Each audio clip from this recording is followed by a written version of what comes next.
I'd like to call the Butte-Silver Council of Commissioners regular meeting for Wednesday, January 21st, 2026. Clerk, could we please have roll call? 10 present, 1 absent. 10 present, 1 absent. Please note that Commissioner Mankins is absent from tonight's agenda. Commissioner Walker, could you lead us in the prayer and the pledge?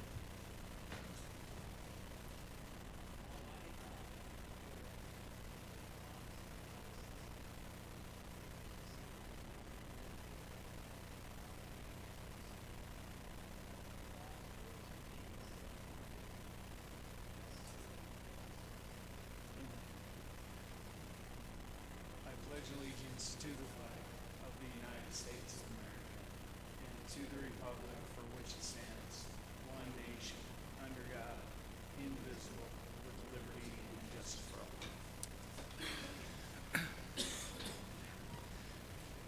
Next, we'll move on to public comment on any item on tonight's agenda. So I think we have a pretty full house, and we're going to have people that are going to want to come up and speak. We're going to stay really tight on the 3 minutes. So as the 3 minutes ends, you'll see the lights on here. So please adhere to that. And once it's done, then we're going to ask you to wrap up, and then we'll move on to the next one. Okay, so if anyone would like to come forward, please come forward, state your name, your address, and the item that you'd like to speak about.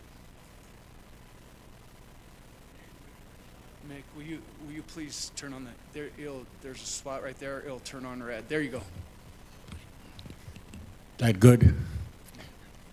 My name is Mick Ringsock. I live at 3310 Hannibal Street, and I would like to comment on item number 2026-41, council letter to the PSC, if I may. As you all know, we've got some interest in a data center coming forward, and the PSC is involved with that. But I want to just give you a few facts real quickly and a recommendation. We all know electrical prices across the country are just out of sight. They're surging. And there's an outfit called PJM, which is Pennsylvania, New Jersey, and Maryland. It serves 63 million people. It's the largest transmitter of energy in the United States. They've sent a request to FERC to put a hold on development of any more data centers because of what's happened to electrical rates. And this is an example, and it's not here, but in that area for PJM, in June of 2024, a megawatt day, which is 24 megawatts, cost $28.92. Last year, a megawatt day cost $269.62. Next year, a megawatt day is going to cost $329. There are still areas where the increase has been 17%. What's the difference? The difference is tariffs and rate classes and strong ordinances in states that have taken action to tighten up the rules and the sideboards for data centers, because it's caused such an issue across the country on transmission. The PSC has the ability to make rate classifications, and they should separate out the rate for databases from the rate for residential units. But this letter from this council on the current circumstances is going to have an impact on that organization. And they're the ones that can affect this issue.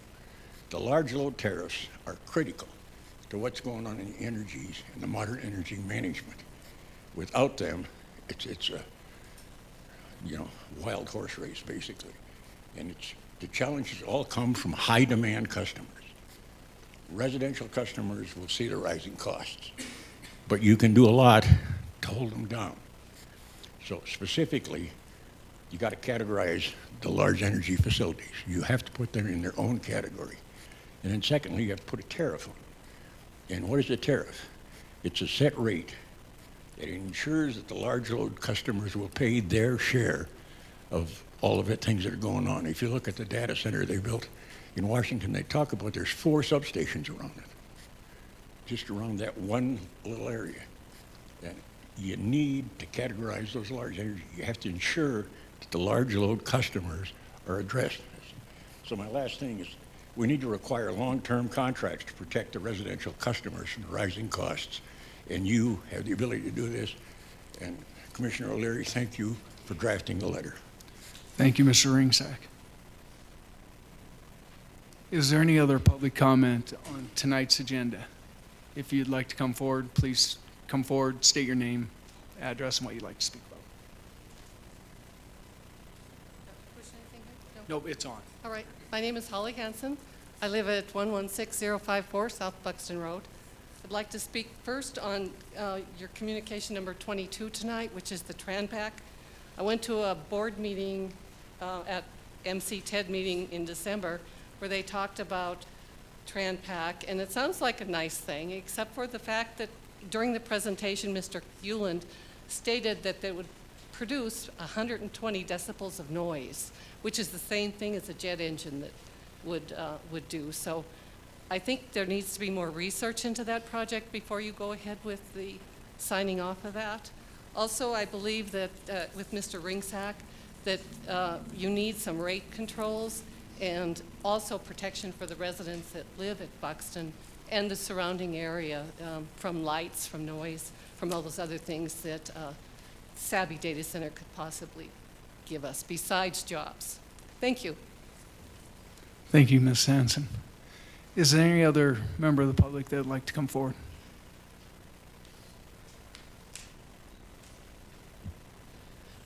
Yes. Thank you. My name is Jeff Gallus, 2701 Phillips Street. I am here first and foremost tonight to beg your pardon on behalf of a friend, but before I do that, I would like to just take a moment to acknowledge this local government and the death of my brother, the untimely death of my brother Michael this past week, and on behalf of my family, to point out that there are times in the course of public service where it bleeds over into, goes beyond professionalism and bleeds over into compassion and empathy. Right now I'm looking at our sheriff, Ed Lester, and I'm glad to be doing that because because we have been the recipient of that. And you and your officers, together with the Jason from the coroner's office, I mean, we will be forever in a state of gratitude for the way you've treated us this last week. So bless you for that. So with that, I will go on to address the reason I was scheduled to be here, which is to beg your pardon on behalf of my friend, Mr. McGregor, owner and operator of the Silver Dollar, owner proprietor of the Silver Dollar Saloon. I think in relation to the interim position for District 10 that I understand will be addressed this evening. I'm not sure what the item number is for that. I didn't think to look, but I would simply point out, well, here's the statement. In consideration, he's a business owner, both and resident of the district for the past 20 years. Active during that time in local politics and causes, a regular participant and contributed to the Butte-Silver Borough Council meetings, and ran for District 10, for the District 10 seat in the last election, only losing by 38 votes. Also on the board of the Motherlode Theater, PAC, and 2 years of active, many years active in the local drug and alcohol treatment programs. So that describes Mr. McGregor, and I think what further qualifies him, and what he wouldn't have mentioned tonight, is that in this past election and in running for the election, he didn't actively run for the election. Upon coming to the understanding that the person who held that office would be in jeopardy of losing their health insurance, he chose not to actively run for the position. Nonetheless, he came up within 38 votes of attaining the position. So I think, I think the reason I mention that is simply because I think it speaks to his character. Mr. First- Gallus, if you could wrap up, please. I sure will. I think it speaks to both his character and his ability to put his other people's needs over his own, and that qualifies him for the position. Thank you. Thank you.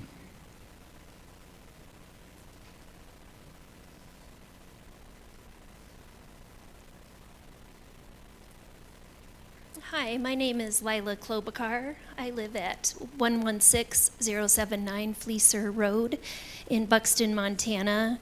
And I want to thank all of you for your time and hard work as commissioners, because we don't always get to appreciate you guys for everything you do. But I am here today to oppose the data center. I feel like this topic hasn't been open to the public to speak at, and so that's why I'm here today for our concerns. We are concerned about our public health. We are concerned for the health of our environment. We are concerned about natural resources. We are concerned about sustainable energy for our future. We are concerned for our individuals in our community unable to keep their lights on. If they remove all the water from Silver Lake, we are concerned about their resources, where they are going to come from, and where are we going to get our clean drinking water. We cannot drink data. I know it's part of what everyone wants in this world, but we don't want it here in our community. We have no snow here currently, and please tell me this all concerns you. Who benefits from these data centers? Not the workers, not the community where they are built. What kind of compensation possibly can be given to us to destroy everything we loved and lived for? When I think of Montana, I think of it as the last great place, and I hope you consider it that way as well. Thank you. Thank you, Ms. Klobuchar.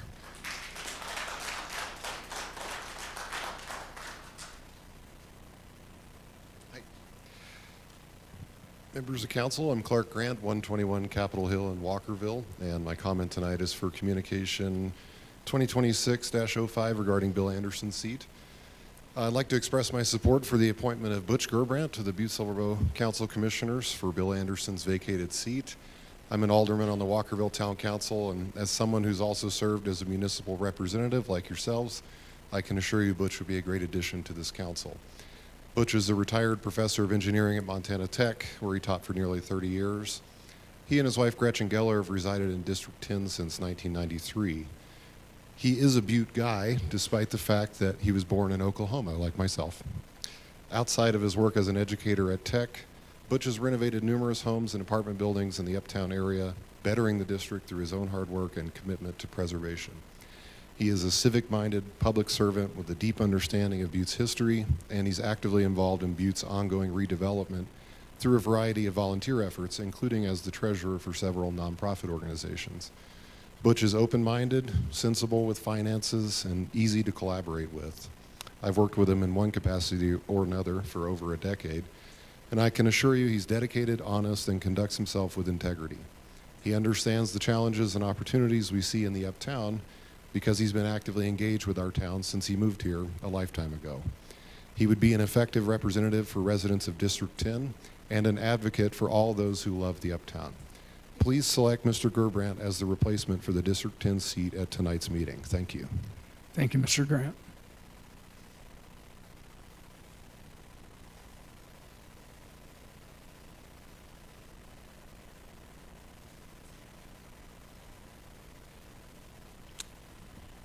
Chief Executive, honored commissioners.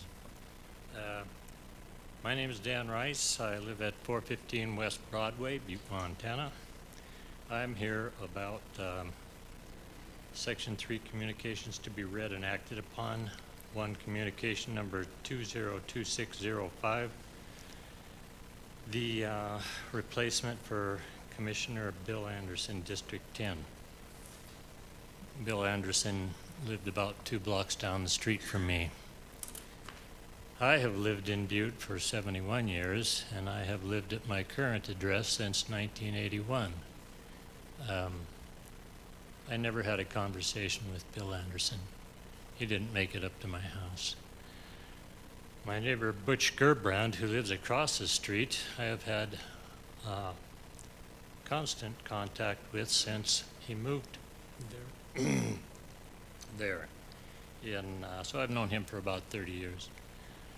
I cannot count on the fingers of one hand anybody in this city that I know that has done more for my neighborhood, my district, and my city than Butch Gerbrand. So I would recommend that you councilors consider him as the replacement for Bill Anderson.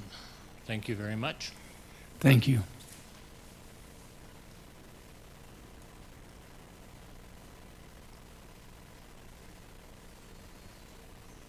Chief Executive and Commissioners, thank you so much. My name is Melody Rice. I live at 415 West Broadway, Butte, Montana, right across the street from my dear friend Butch Gerbrand. And as my husband just said, we have known Butch for 30 years. I believe that our neighborhood also has been improved a great deal and beyond, into Walkerville, into other parts of the beautiful city of Butte. I highly recommend Butch for taking Bill Anderson's position. He is a highly educated individual. He is a seasoned and conscientious renovator of older and neglected buildings. And he shares my values in many ways. He has respect for the community. He has respect for the history and the unique character of Butte, Montana. He has the values of honesty, and he's straightforward and willing to have open discourse with people, which is so important in this day and time. He has interest in and does very frequently, often, offer service to fellow humans in this city, in this state, and in other countries. He is literally a bridge builder. He's a member of the Engineers Without Borders and have helped many people besides people in Butte. I trust Butch's highest level of integrity, and I am certain that he will represent me and our district with skill, faith, connection, honesty, and most of all, deep care for us and our community. Thank you. Thank you, Ms. Rice.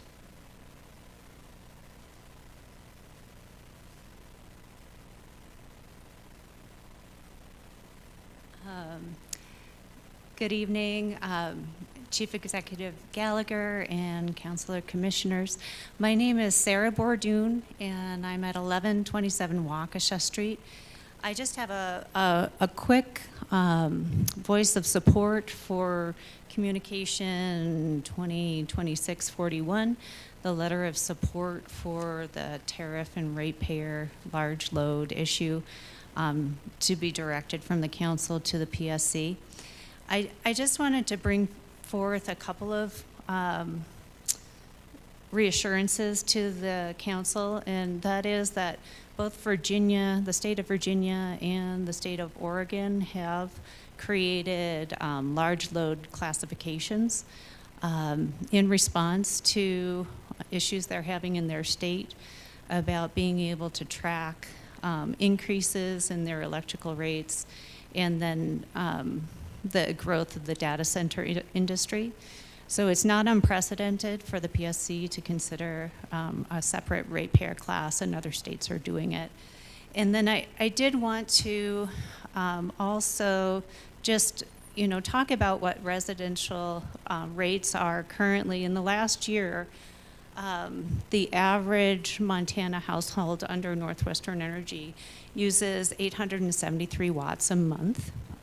At the beginning of the year, that cost about $113, and at the end of the year, it was $136. That includes the rate decrease that the PSC enforced after Northwestern Energy attempted to, by bypassing the PSC, increase the electrical residential ratepayer rate to for that average household to 142. So I just wanted to put those numbers in your head that, you know, the residential ratepayers are having a great increase in what they're paying.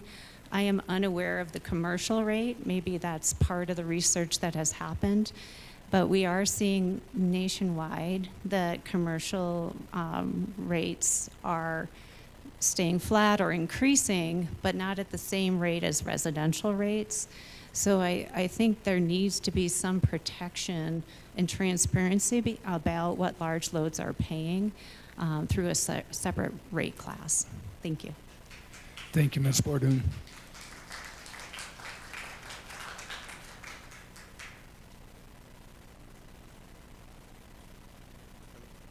I'm James Rose from 1135 West Mercury Street. I'm here to speak on behalf of candidate James Madison for District 10 Commissioner. And I've known James for over 25 years, and I know he's been a good contributor to the community. He's rehabilitated a number of homes in the district, returned them into tax-paying livable spaces. He also manages and owns a commercial space, has supported a number of businesses in the uptown area for a number of years. And I just think he's very in touch with the community and the people in the area. He's always talking around the area, finding out information about what's going on, and is very up to date with current events and issues, and is aware of challenges in the community as well as good things going on here as well. And I just think he'd be a very good candidate for District 10 Commissioner. Thanks. Thank you.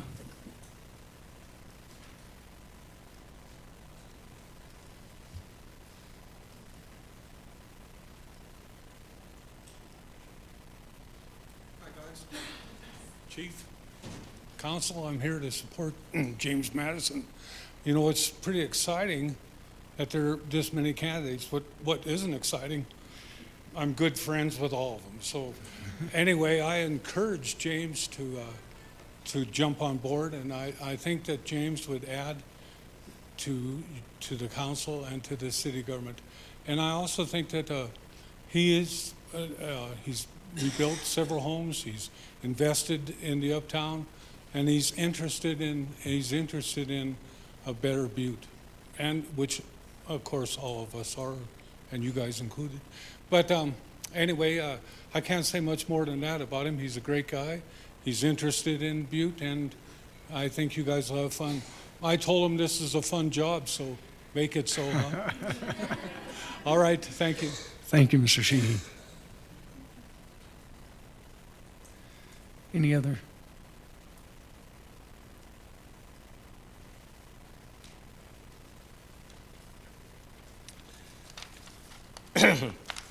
Mr. Chief Executive, members of the council, my name is Evan Barrett. I live at 807 West Silver Street.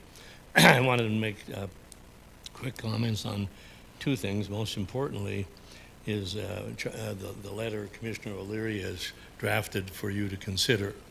I appeared before you several, I guess a month or so back, and mentioned that the Butte Watchdogs were going to participate in, I think I mistakenly called it a lawsuit, but we ended up in helping to file the tariff to do substantially what this letter is about, which is to set a rate class for the large load and protect the regular customers, your voters and your citizens, from having to suffer from the chances of the increased rates that could result from this kind of activity, this huge change in electricity generation and use in Montana. And I suggested that you could join the suit, and this is the way to do it, the proper way to do it. That was not a particularly good idea, but it's a way for you as representatives of the citizens to say, you, the citizens, are our first interest. Your power bill is of more interest to us than what is paid for by a business in this community. And so this is a well-written letter. It deserves to be supported.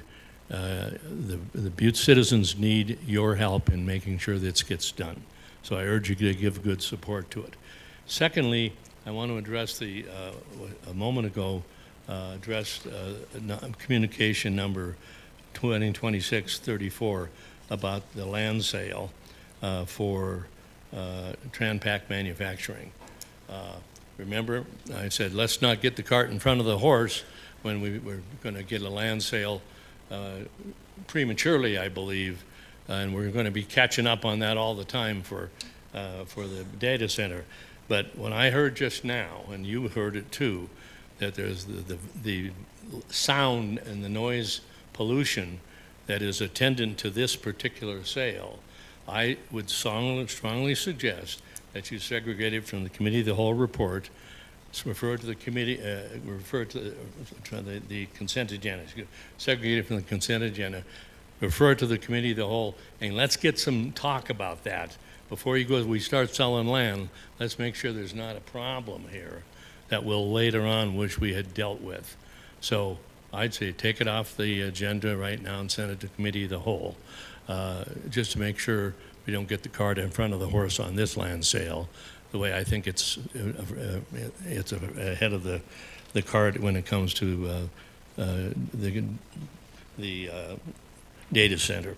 Thank you very much for your consideration. Thank you, Mr. Barrett.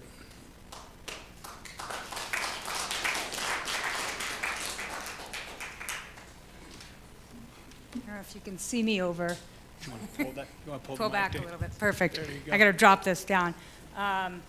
Chief Executive, Commissioners, I want to reiterate what others have said. Thank you for your service. We don't often have the opportunity to say that to you all. I also want to acknowledge that I'm neither for nor against the data center. I'm not against development, but I am in favor of thoughtful, progressive, sustainable development. And I think that there are a couple of things that really need to be addressed, particularly for the data center. As the research shows, when a data center is established in an area, there's a very strong chance that it's going to be expanded not once, not twice, but up to 5 times the size of the footprint of that original data center. So we not only have to plan for the footprint that is being proposed, but the potential expansion that is likely to happen into the future. And some things that I think really need to be addressed to the public is the use of the water, obviously in Silver Lake, or an alternative source to ensure that it does not compete with fire suppression for the community that's there immediately adjacent. The home value with other components, fire suppression, noise, heat, and electric costs. In many areas, the value of somebody's home is really the retirement, that is their livelihood. So if this is a project that you're not willing to put your own retirement on the line for, we really shouldn't be doing that to others. I'm not saying we are not, but that's a good way to think about the pressure that this may put on to the adjacent homeowners. So certainly home value, and then of course electric costs. I feel like a lot of people have addressed that, so I will defer to the other comments, knowing that that definitely needs to be locked down as a guarantee for not only the adjacent community, but the community at large, our county. And then of course the noise pollution. With data centers, the noise pollution has improved to some extent, but it's got a long way to go, and that definitely impedes on the quality of life. Everybody here in Butte, as it has been said, big sky country, last best place. Noise pollution really is something that, other than in measurable in decibels and sound measurements, the quality of life is hard to explain when you have a noise component close to where you live and the quality of life. And then the heat pollution, which has not yet been addressed. So this obviously is a major heat generating entity. Not having snow here in Butte, we are not isolated, but it is the larger impact of development that does lead to the shifts in climate, but also the isolated area having that kind of heat pollution. We know a heat island really does have an impact on the adjacent communities and even those within an arm's reach that reach out to areas that may not be in close proximity. So I encourage you to perhaps delay the transaction until these things can be addressed fully and with a guarantee that people are comfortable with. I ask, would you all move next to this data center? And until that question is answered. So, okay. Thank you very much. Ms. Capoccio. Stella, can you say your name? Stella Kaposha, 1421 West Gold. Sorry about that. Is there any other public comment?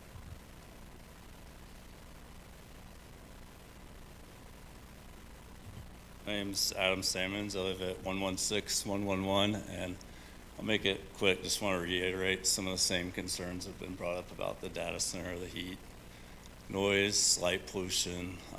Is there any kind of radiation pollution? And what will it do to the water? It will affect people's wells. If it does, are they liable for that?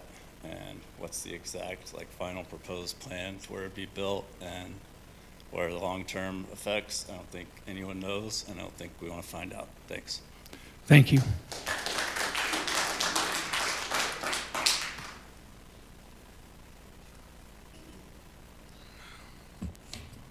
Reddy Frost, 2000 Roberts Avenue. Also regarding communication number 2026-41, Commissioner O'Leary, this is a great idea. Assurances are always good, and I love it in terms of power, but I'm also super in favor of the data centers being built in Butte. They will increase all of the, a lot of the local tradesmen's quality of life massively. But on a different communication, number 2026-24, number 12, Nathan Bowman's asking to schedule a presentation on the AI-powered flock safety camera systems. Don't do it. Don't do it, guys. Do not give in to these people. I mean, you can do a little quick Google research on these things. They're just harvesting all of our roadways data. I mean, this is Montana. We're you know, as these folks said, the last best place.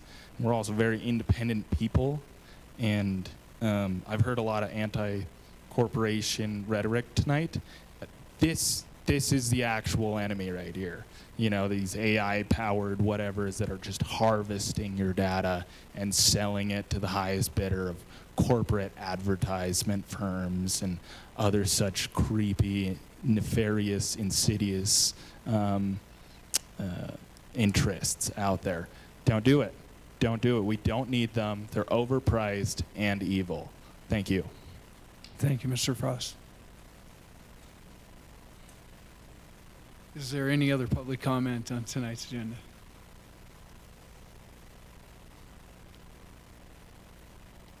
Thank you, Commissioners. Ryan Proshek from South Buxton. First time here, which is actually pretty impressive to see because I was part of the Community Council in Missoula County, volunteer fire department as well. You got some pretty plush seats. I would recommend you guys stand up to your things and you'll get through subjects a lot faster. But anyways, I've heard from the community, I don't know if this is normal turnout or not, but I think it's a little higher because of the AI thing here. 2 hours ago, I got invited by a neighbor because it was the first thing. So that's a failure on the board here to communicate to the public what is going on and what you're planning. Because if I don't know, the community doesn't know. So whatever, I've been in big business, lived in China, Singapore, you name it. I agree with the last two gentlemen up here. Think of why. From a business standpoint, people were talking about the what, the why.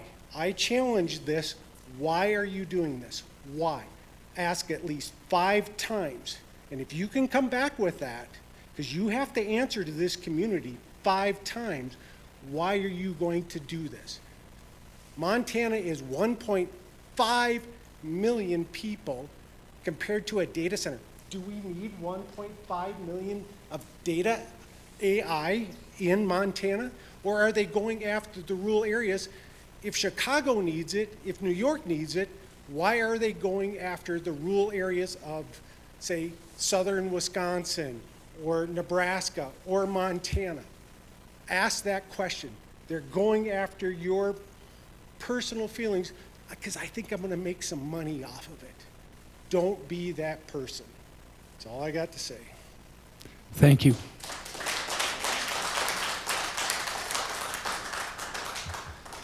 Is there any other public comment?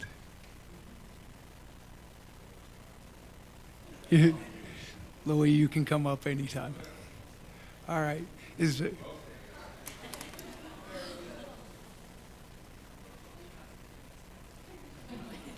Hello again, Louis Pizzanti, and I want to state that I'm here representing my personal property and my personal interests. I have a lot of questions. Am I allowed to ask you guys a question? We can't answer questions here. You can ask a question, but we can't answer to you. The last time I was in front of you guys for an environmental impact statement. Has that ever been done? That's never been got back to me. A lot of research has been done with this data center.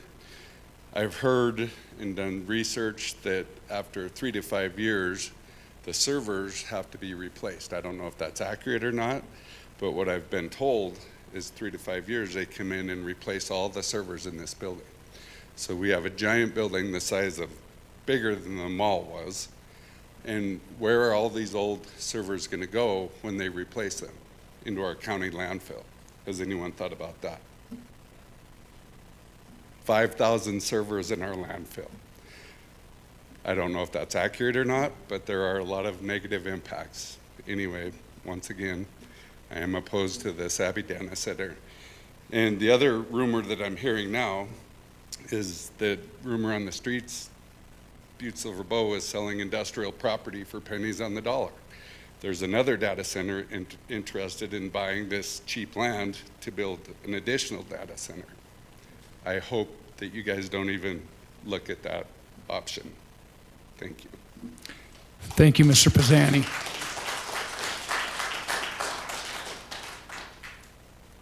Is there any other public comment on tonight's agenda? Seeing none. Okay. Seeing none, what we're going to do, we're going to go to section 1 bid openings, and we've got to do a couple other things, but I will be moving section 2, or section 3 in above section 2. So next item on the agenda is the approval of the minutes from the January 7th, 2026 regular meeting. Commissioner Morgan. Thank you, Mr. Chief Executive. At this time, I'll make a motion that we approve the January 7th, 2026 regular meeting minutes. Second. We have a motion and a second. Is there anything on the question? Could commissioners please vote?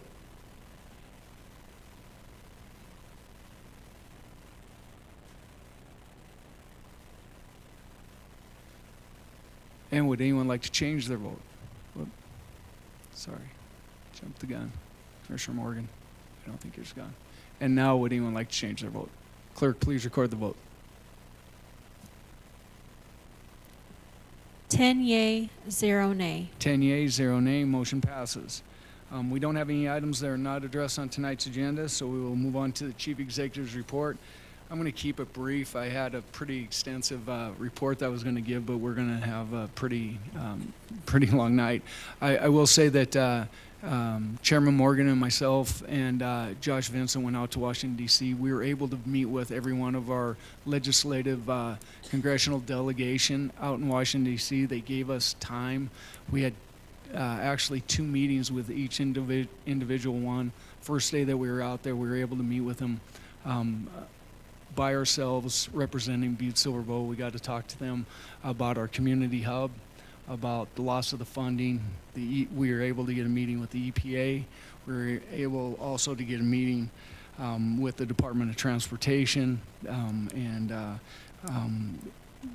we were able to talk about the issues in Butte. I think I'll give a better, more updated on the things that we actually talked about.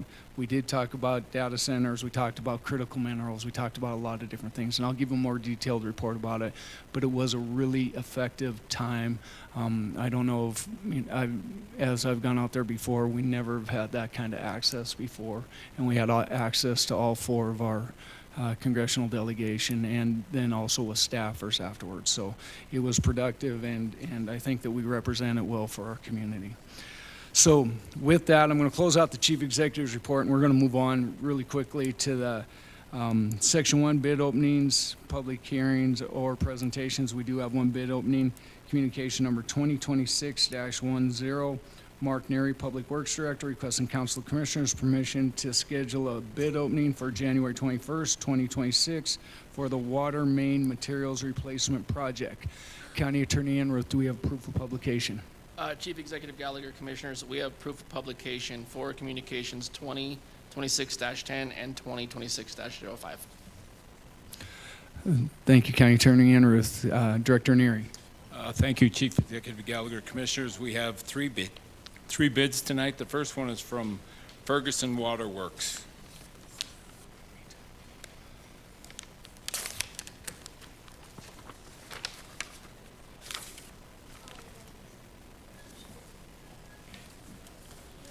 Chief Executive Gallagher, County Commissioners, there's a bid bond amount in the amount of 10% of the overall bid.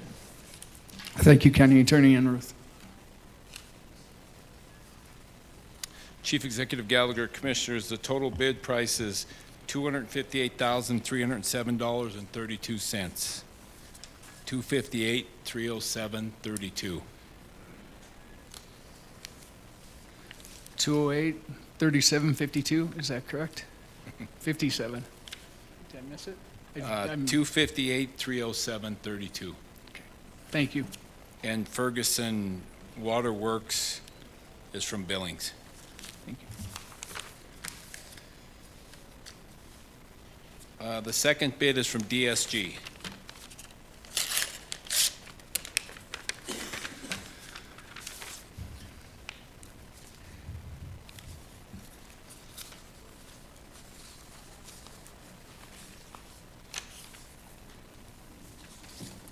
Chief Executive Gallagher, Commissioners, there's a bid bond amount in the amount of 10% of the overall bid. Thank you, County Attorney Enroth. Chief Executive Gallagher, Commissioners, the total bid price is $237,662.67. $237,662.67.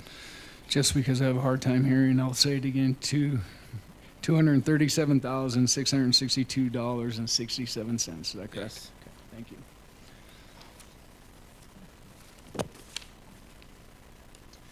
The third bid is from Northwest Pipe in Butte.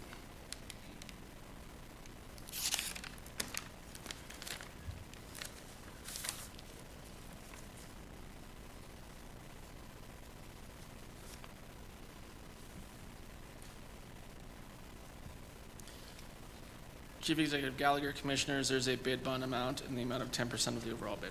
Thank you, County Attorney Enroth. Chief Executive Gallagher, Commissioners, the total bid price is $249,061.89. $249,061.89. I'll repeat once again, $249,061.89. Yes. Commissioner Morgan. Thank you, Mr. Chief Executive. If I can, because I'm sure Mr. Anderson is sitting at home listening to this meeting, what was the engineering estimate on this one? Director Neri. Chief Executive Gallagher, Commissioner Morgan, it was $270,000. Thank you. At this time, I'll make a motion that we refer to the bids to the Public Works Department and await their response back. Second. We have a motion and a second to refer back to the Public Works Department. Is there anything on the question? Could Commissioners please vote?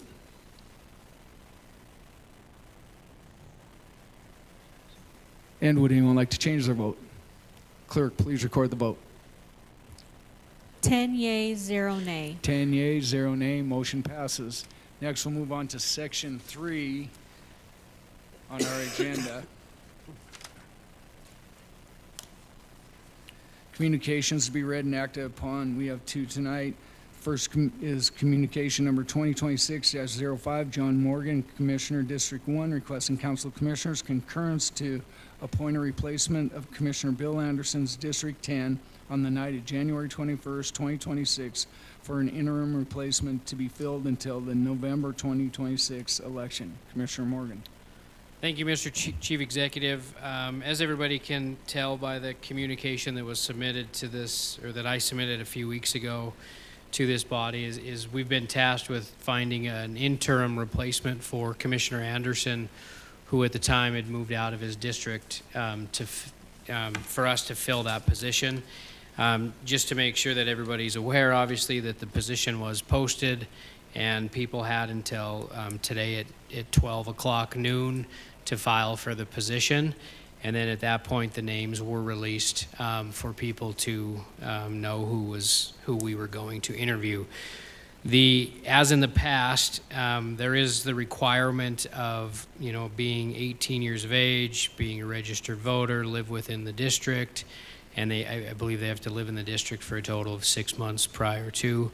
And so once people met those qualifications, this body has a duty to go through and interview all the candidates that meet those qualifications. We did have, I guess right now we have we have 5 people that we will be interviewing tonight. There was a couple of additional ones that did not meet those requirements in some way, usually an address or something along those lines. So we will be interviewing 5 of them tonight. As we go through this process, we do have a list of questions that we will be asking each of the candidates. They will be the same questions. And when we go through and we do these interviews, we'll just go based off of alphabetical order. And so as we call your name, we'll ask those candidates. Let me back up. Well, before we start this interview process, we'll ask all the candidates to leave the room, and we'll just call them in one at a time to ask the questions. Once they've had the opportunity to answer their questions, you are more than welcome to stay to hear the remaining of the ones that are behind you. And then after we go through that interview process, as we've done in the past, I would ask the commissioners to vote for 2 of their top candidates. So 2 names would be written down by the commissioners. We will then go through and tally those votes, and then of the top 2 vote getters, you would choose one of them to be selected for the interim candidate for District 10.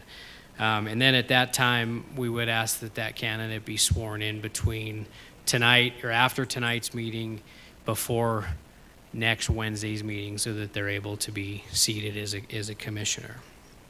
Trying to think of what else logistic-wise that we would need to go on. The questions, we personally handed them out to the commissioners a few minutes before the meeting, so even the commissioners didn't have all of the questions, before it. And the reason that I did that was so that they don't circulate. I really believe in interview questions to be held to the highest spot as they can. And so, unless there's any questions from the commissioners, I would just proceed. Are there any questions of commissioners? I don't see them. Before we start, I do want to just thank all of the applicants for stepping forward and being willing to serve. I think it's the highest level of community service that you can possibly do, and I just want to say thank you for putting your name in, throwing your hat in the ring, because there's so many people that have a lot of opinions about things but don't ever step up to do that. So I just want to say thank you for doing that. So with that, Commissioner Morgan, I think we're ready to proceed. Okay, so we do, as we did mention, we do have 5 candidates. I'm going to go through and just, call your name, and if you can, just stand up, just so I know that you are here, or raise your hand. I guess, yeah, you don't have to stand up. Number 1, Harold Gerbrandt. Okay, Doug Ingraham, Madison James, and Kish. James Madison. Oh, I just follow what I have, so let me do I apologize for that. James Madison and Kish, okay? And then Brian McGregor. Just so everybody knows, Mr. McGregor did send an email to us that he's unable to make it tonight, and that's why Mr. Gallus was here to just read his statement in it. And so he did say in that email that he does plan on running for that position as this thing goes to the next step. If I will, I'm a little scattered right now. Just so everybody knows, as we go through and we appoint this position tonight, this person that we select will hold the position until November once the votes are canvassed. And then at that point, if they're the winner of the election, they would hold the position going forward. In the event the interim commissioner loses the election, or quite frankly decides not to run, they would give the seat up to the winning candidate in November. So this position was scheduled to be on, the ballot in November. And so even if you are the interim one, I want to stress that you still have an obligation to file with the clerk and recorder's office if you intend to run for the position. Sometimes people think that if you're holding the position, you're automatically on it, and that is not the case. So at this time, I would ask Harold Gerbrandt to come before us, and we can go through and answer the questions. Everybody else, I would just ask that you go into the hall, and then we will ask you to come in as your time is here.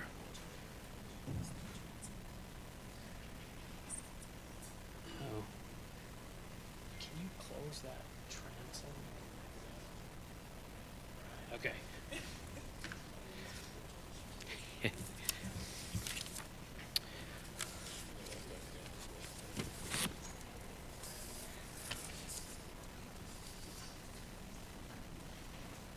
Okay, Mr. Gerbrandt, I'm going to go through and ask you a series of questions.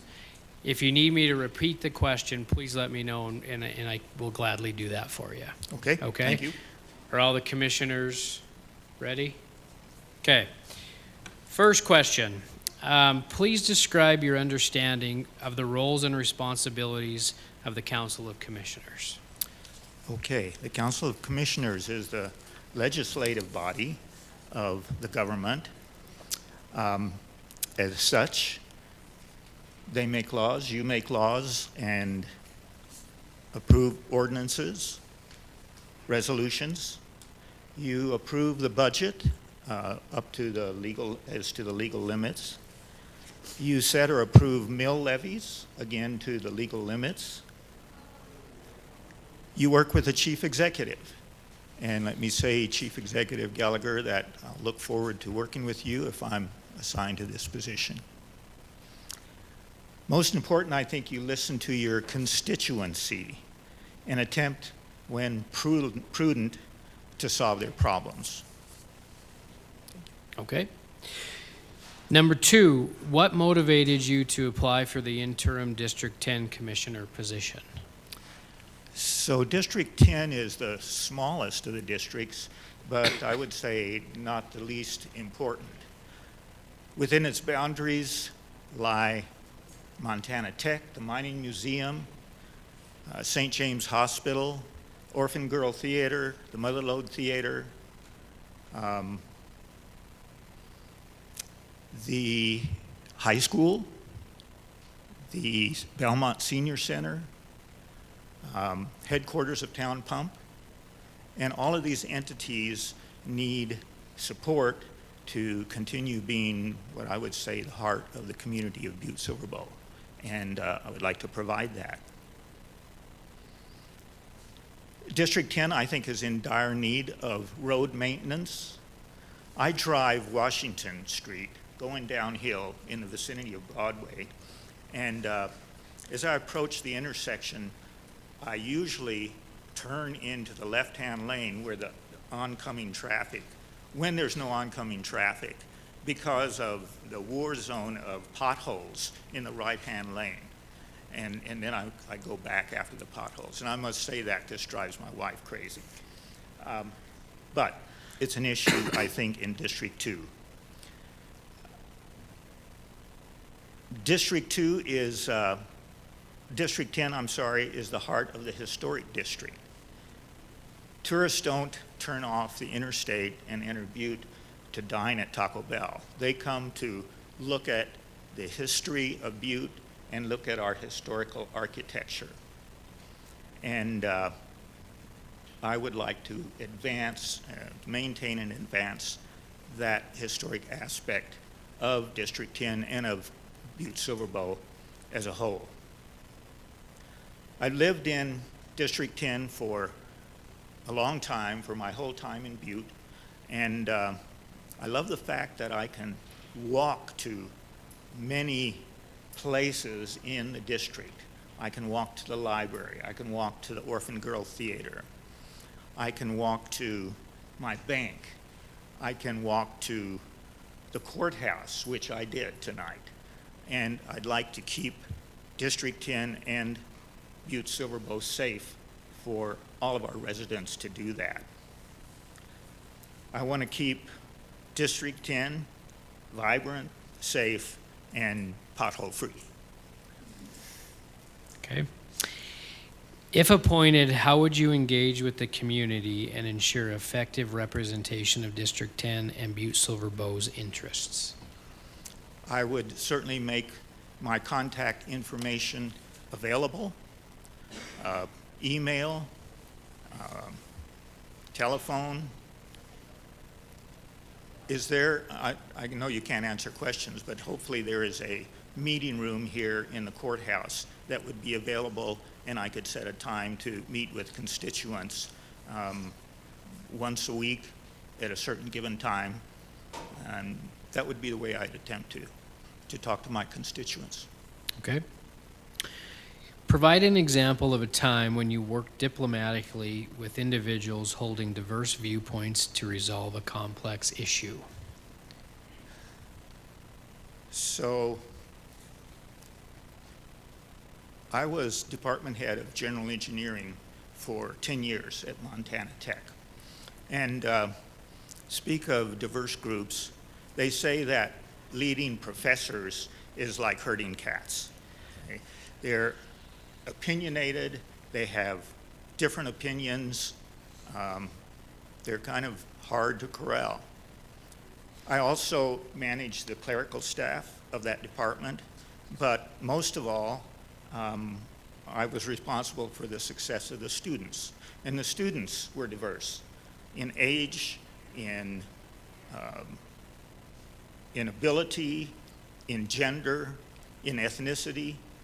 And so this was a diverse group that I was dealing with.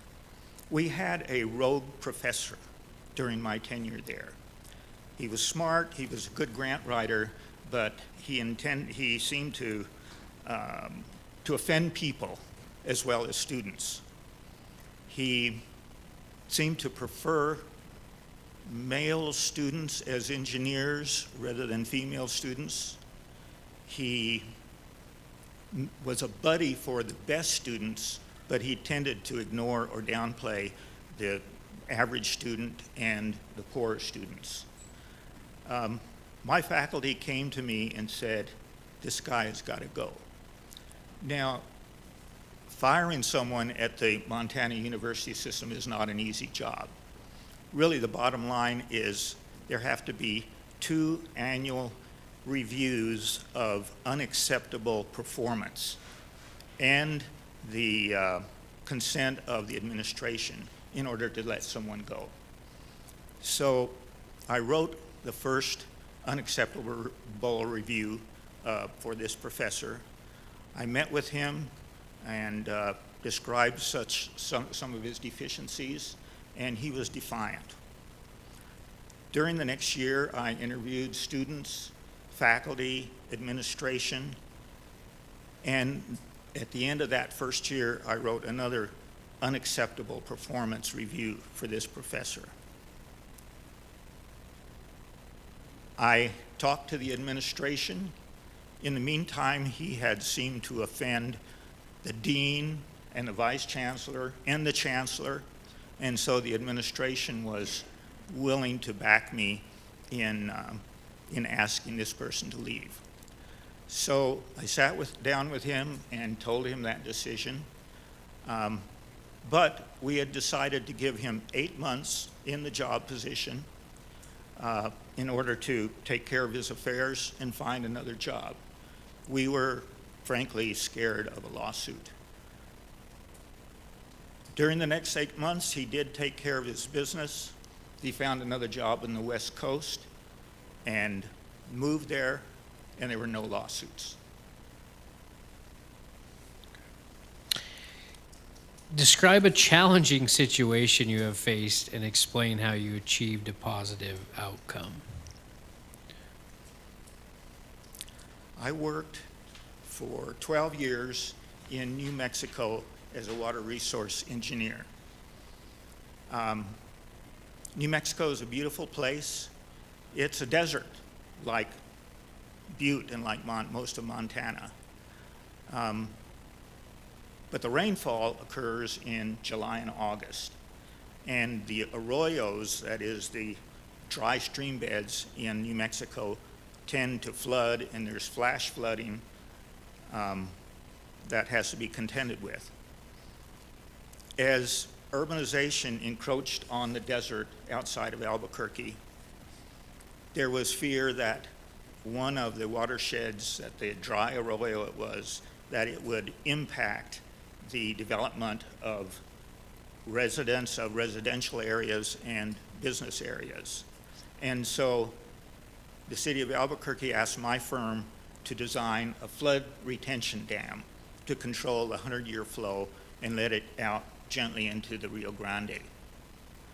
The watershed was beautiful by New Mexico standards.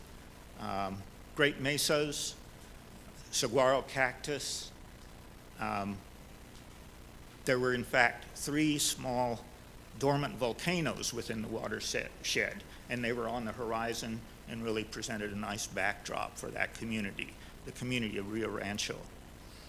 There was a citizens group that came together and stressed that they did not like the stark geometric forms of a dam, nor the concrete and metal materials of a dam.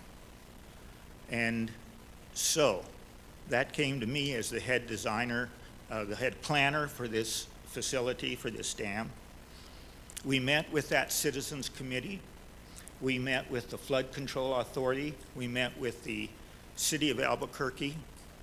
And the group that I was leading came up with a plan that we would have an undulating horizontal profile of the dam and an undulating horizontal profile of the dam so that it would blend in with the surrounding desert.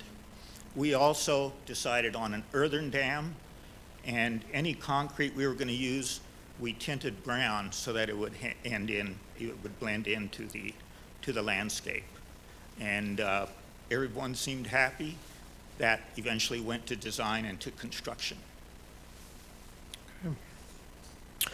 What distinguishes you as the most qualified candidate for the position? Well, I've lived in District 10 for 33 years. I worked in District 10 for 23 years before I retired. The last 30 years, I have purchased derelict homes within the Uptown and Walkerville and fixed them up, brought them back into taxable status. I also have 2 rentals within District 2, District 10. And by the way, one of those, how many years ago, Commissioner O'Leary helped me hang the sheetrock back when you were in high school, I believe. So what I'm saying is I'm invested in Butte and in District 10. I worked as a civil and environmental engineer for the last 35 years. I'm familiar with public works. I designed 2 landfills in Gallup, New Mexico. I've served on the SARTA board and the Historic Preservation Commission, and so I'm not a newbie to Butte-Silver government. I'm active in the community. I'm the treasurer for the Butte America Foundation. We own the radio station just across the street, KBMF, the community radio station. We run the St. Patrick's Day parade and the 4th of July parade. I'm treasurer for Butte Heart, which is an organization that welcomes primarily Afghan refugees fleeing the Taliban and coming to live in America in Butte, Montana. I can't get away from this treasurer thing. I'm also treasurer for BPA, Butte Pickleball Association, all right? And I've worked with Parks and Recreation, who provide the facilities where we play, and I'll invite all of you to join that. It's really a great sport, and it's good for us older citizens as well. Speaking of pickleball, I'm kind of long in tooth, but I'm very active physically and mentally. My wife Gretchen and I go to the gym at Montana Tech and work out 4 days a week. I play pickleball 2 days a week. Mentally, I try to keep current on events in the local community, in the state, and the nation. I also lead the Butte Chess Club, which meets at the library from 5 to 7 on Wednesdays, if you're interested. I had to leave early to come to this meeting here. I'm retired, but I have time on my hands, and I would dedicate at least 15 hours a week, more if needed, to service to the city on this commission. I think most important to the constituency is that I'm a good listener. Right? I will listen to my constituents of District 10. I will listen to the residents, to the business owners. I will listen to Chief Executive Gallagher and to your staff, and I will listen to all of you as well. And together then we can move this community forward and keep our citizens safe and secure. Okay. Do you intend to file for the position in the upcoming primary election? At this point, yes. Okay. If selected, when would you be available to assume your duties? Tonight. Okay. And then lastly, do you currently live at the address that you submitted on your application? Yes, I do. 412 West Broadway, heart of District 10. Okay. Thank you very much for your time. Thank all of you. Thank you, Mr. Gerbrandt.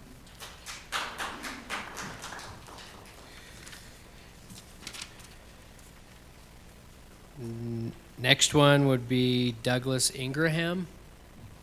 Sheriff, if you can.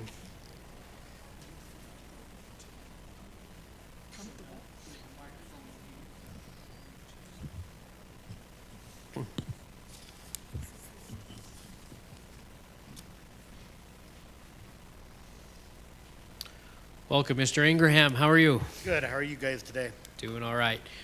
I'm going to go through and ask you a series of questions. If you need me to repeat any of them, please let me know. I have no problem doing that. Sounds good. Okay. First question. Please describe your understanding of the role and responsibilities of the Council of Commissioners. The Council of Commissioners is responsible for setting and preparing code and the general business operations of the County of Silver Bow and the city included therein. Okay. What motivated you to apply for the interim District 10 Commissioner position? I believe that you should put your money where your mouth is, essentially, and if you have opinions on government, you should be an active part of that. And I've long been a part of many different forms of government with our business. This would be my first try at city-county government. Okay. If appointed, how would you engage with the community and ensure effective representation of District 10 and Butte-Silver Bow's interests? That's a challenge in the 6 months that the position is guaranteed, but I would definitely endeavor to find out what all of my constituents' opinions are on matters. My personal matter is only one vote among all of those people, so I'd want to make sure I was able to represent them in a fair manner. Social media, email, and what other tools that are acceptable and available through the government to contact those individuals directly, I would avail myself to. Okay. Provide an example of a time when you worked diplomatically with individuals holding diverse viewpoints to resolve a complex issue. I have had recently a human resource issue within my business between two people. A prank got carried a little bit out of taste and a little bit too far. I had to work on making sure that the person that was subject to the prank had their needs met and felt heard without putting down their assessment of it. And yet I had to protect both the business and the situation that we were in with our customers and the environment to ensure that there was a positive resolution which both members that were involved in the claim could understand and appreciate, and we were able to achieve that. Okay. Describe a challenging situation you faced and explain how you achieved a positive outcome. Oh, I faced a lot of challenging situations. I would say the one that comes forth to mind is I have only been using this chair for 2 to 3 years. I am not strictly bound to it. I often tell people I can walk into the convenience store and grab a gallon of milk, but I don't want to walk into Walmart and do the same thing, distance-wise. So I've had to, in my life right now, learn to adapt a lot of different things. The kidney transplant that I have had recently is giving me a whole lot of life back, but I have to use all the tools, whether it's a wheelchair or other people, and that was an effort to me to make sure I could learn to rely on other people as much as they could rely on me. So, thank you. Okay. What distinguishes you as the most qualified candidate for this position? I will say I'm a qualified candidate for this position for, I've ran a business in Silverbow now I've lived in the district and ran a business for over 20 years, 23 years right now. My dad's been doing it 32. We have grown from a $400,000 a year business to an over $4 million a year business. We have invested in Butte and property surrounding here. I have 30 employees at peak season. I've had employees that have been with me in excess of 15 years, so I have employees that choose to stay with in a very high turnover industry. And I have a lot of good people and a lot of good friends around here that I think I can bring a unbiased viewpoint to the council. Okay. Do you intend to file for the position in the upcoming primary election? I expect to, yes. Okay. If selected, when would you be available to assume your duties? Immediately. Okay. And then last question, do you currently live at the address that you submitted on your application? Yep, 604 Utah Avenue. Okay. All right. Thank you, Mr. Ingraham. That concludes the questions. Next one would be James Madison.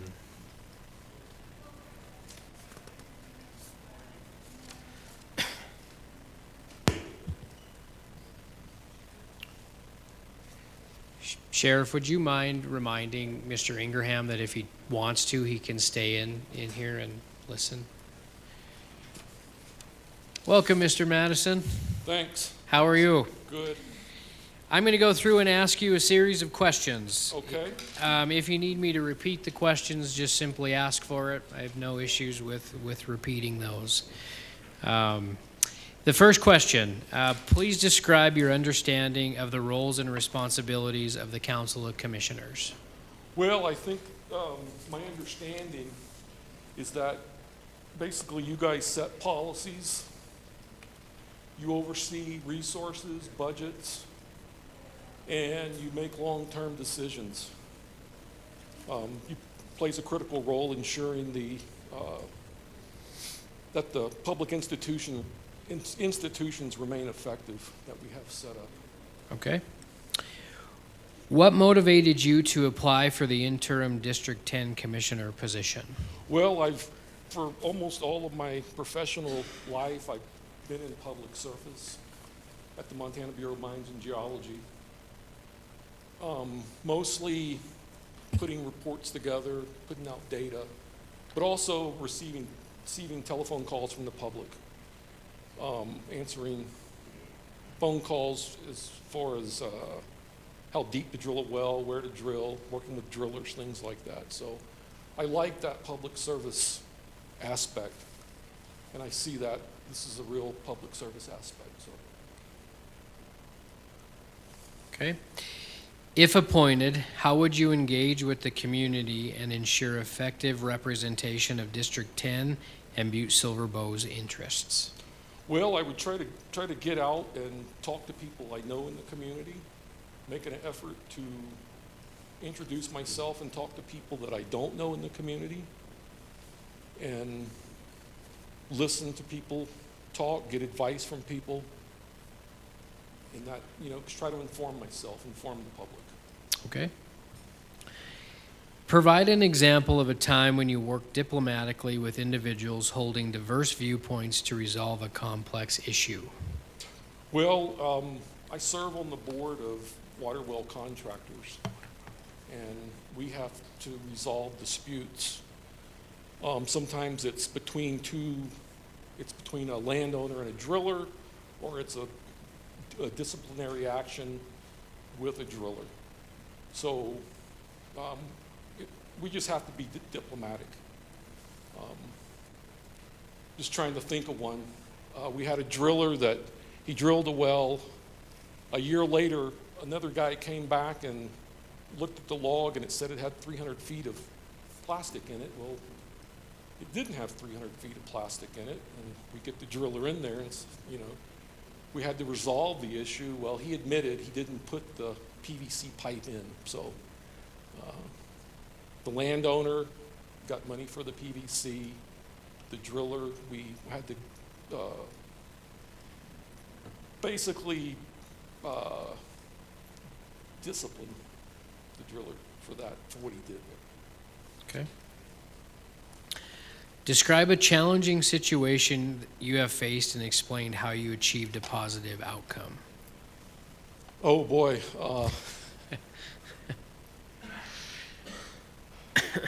Let me think about this one.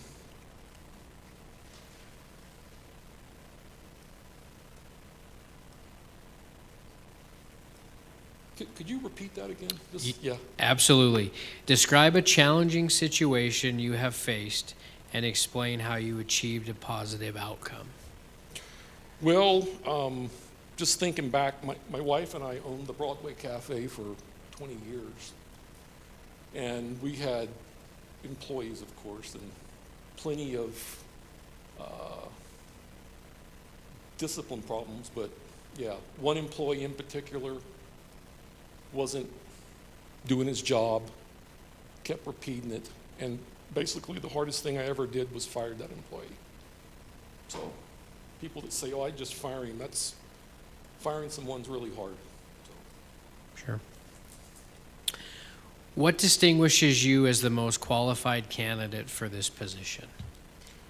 Well, I think I have a pretty good background with my historic preservation. I think in my cover letter I mentioned the Four Queens. We bought that in 1998, and it was 50% there, 50% needed remodeling. So we tackled that. I have a house at 112 West Silver that I've just about finished with, and my first 15 years at the Bureau of Mines and Geology, I provided technical oversight for Superfund. Worked on a lot of Superfund issues. Mid-90s, I was on a team that put together the TCRA, time-critical removal actions for the Colorado tailings. You remember the Alice Dump and Pit, and the Missoula Gulch, Buffalo Gulch, and all the stormwater basins. Yeah, worked on a team with other state agencies and consultants to get that done. I think that turned out really well, so in a timely manner, hence time-critical removal action. Sure. Do you intend to file for the position in the upcoming primary election? I'm thinking very hard about it. Okay. If selected, when would you be available to assume your duties? Immediately. Okay. And then do you currently live at the address that you submitted on your application? I do. Okay. All right, that concludes the questions. Thank you very much for your time. That was easy. Feel free to stay and listen to the remainder of the Okay. applicants. And next one is Ann Kish. Am I saying that right?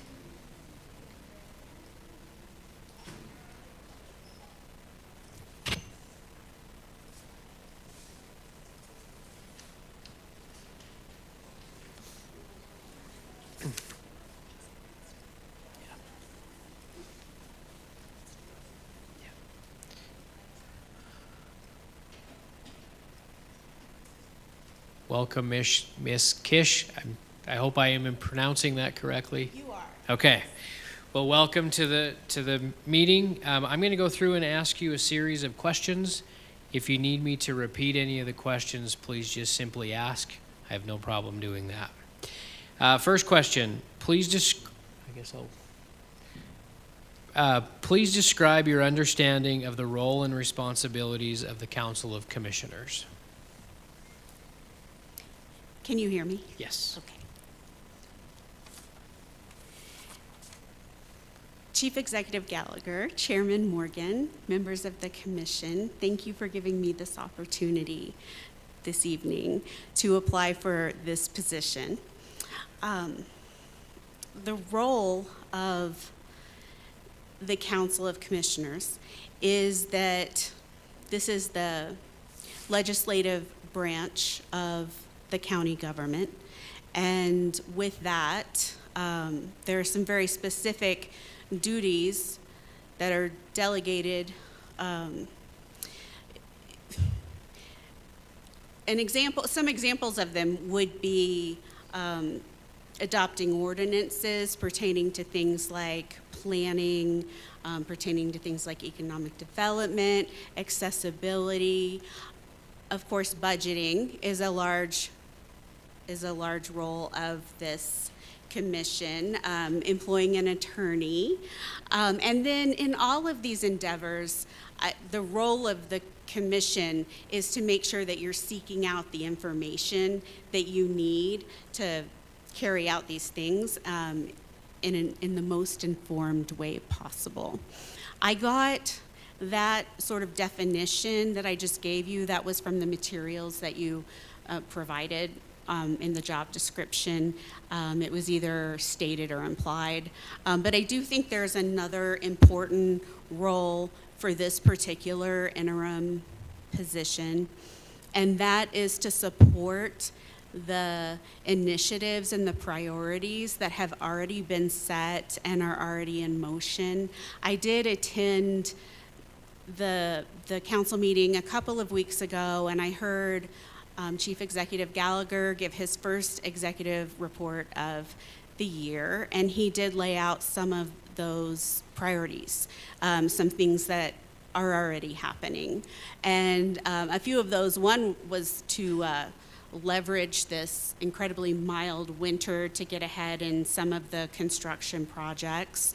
I also heard about the travel to DC and to think about ways that if I understand correctly, that pass-through funds during emergencies could be distributed to the people as quickly as possible who need them. I think that's something that after COVID, all legislative bodies who do receive pass-through funds are interested in getting those mechanisms ready for the next time that that kind of a thing happened. And then, of course, the Sabi data center, continuing with the exploration of that. So those are the roles that I understand. They're prescribed roles that are always constant, and then there's the role to work with this council and to work with the chief executive in making sure that we prioritize attending to the things that have already been decided, the priorities that have already been set and are in motion. Okay. What motivated you to apply for the interim District 10 commissioner position? there was a very specific moment that motivated me. I was watching KXLF.com, and John Amy was explaining the situation, what was going on, and that you were going to need to be looking for an interim appointee. And I'm currently an electronic resources librarian. So I spend every day thinking about the information infrastructure that facilitates the transmission of data. And so I do have the SABE data center on my mind. And so I thought, well, I sure hope they can find somebody who understands the gravity of this issue that you're facing. Somebody who will be patient and listen to the many, many facets of this initiative. And really, by the time I completed my list of the things that I hoped that you would find in a person, I did realize when John Amy concluded that I was that person. And I felt like I was motivated to jump into that. But I did need to give that more thought, because I don't want to be someone who comes in with one single issue, with one agenda. And so I have done a lot of research about, or just reading your agendas and watching your videos and seeing what is happening right now. There is a larger motivation that I have, and that I think a lot of us maybe have, and that's that we're looking at, some chaos in government in general, and we're just thinking, well, what can we do? Our bodies have nervous systems, and if I were to describe the national political scene, I would describe it as the national body is dysregulated. And I think I look at these local government bodies and I see regulated bodies. I see regulated groups, and I see people talking to each other. I see people engaging in civic dialogue.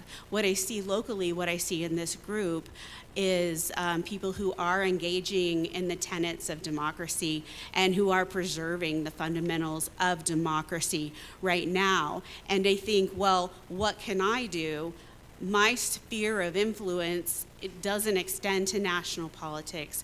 My sphere of influence extends to my community, and I would like to be part of that regulated process where we are preserving democracy. And if that's playing out throughout the country, then we're going to be fine. We're going to weather some national dysregulation. Okay. If appointed, how would you engage with the community and ensure effective representation of District 10 and Butte-Silver Bow's interests? I do think that something that I don't know is what was already happening, even though I am a citizen of that district. I don't know how my input has been collected, or always how I've been able to give my input, short of coming to this body. So I would want to know if there was something that was happening that I'm just not aware of, that I would like to continue.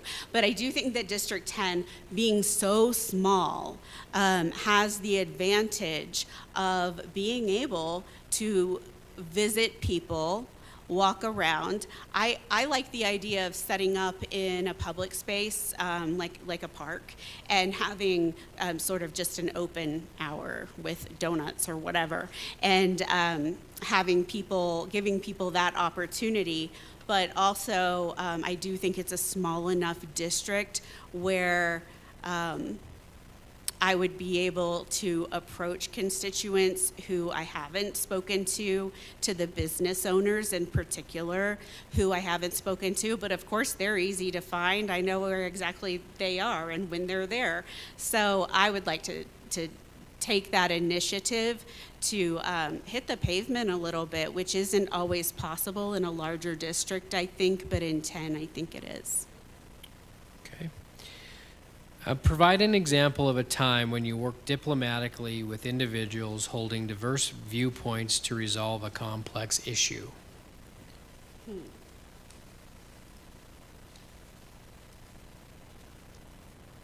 Something that I haven't mentioned is my background in government. I've worked in government for both the federal government and the state government for a long time. One of the roles that I've served is I was appointed to 2 terms to the State Library Commission, both times by Governor Bullock. And in my second term, I did serve as the chair of that state commission. The state library is a small state agency, but there is a lot that is happening there, including working with the cadastral, which is the #1 most used website in Montana government. The Talking Book Library, early literacy programs, the Natural Heritage Program goes through there, and any agency that collects, any group that collects data sets that are neutral and that any other government agency might be able to use goes through the state library, because they are the experts in collecting and organizing and disseminating information. So for example, the Natural Heritage Program would collect a lot of biological information that would then be used by the BLM and others to inform public land use policies. So budgeting for that agency is extremely difficult. There's a tremendous competition for limited resources, and each agency does have some of that pass-through funding. So there is a basis of funding, but there are still budget decisions to be made. And more importantly, almost, there are decisions to be made about the allocation of staff time and the allocation of staff duties, who gets more supported by staff, marketing plans, all kinds of things. So for that, to chair that commission was very tough, to come up with the budget and to come up with the plans on which initiatives to support. And the answer is always going to be to prioritize the initiatives that are going to lead to the most common good, while protecting our most vulnerable citizens, like people like blind and low vision people who rely on actual informational materials. So my approach to working diplomatically is that I don't think that there is a time when you start preparing your budget for the year. I think that every conversation that you have throughout the year, every public comment that's given throughout the year, every relationship that you're building, those all inform those budget priorities. Everybody gets the voice, and they don't get the voice at the budget meeting. They get the voices throughout the year. Okay. Describe a challenging situation you have faced and explain how you achieved a positive outcome. I think a lot of us would agree that the most disruptive thing that has happened, I know in my career, I think in a lot of people's career, it was COVID. And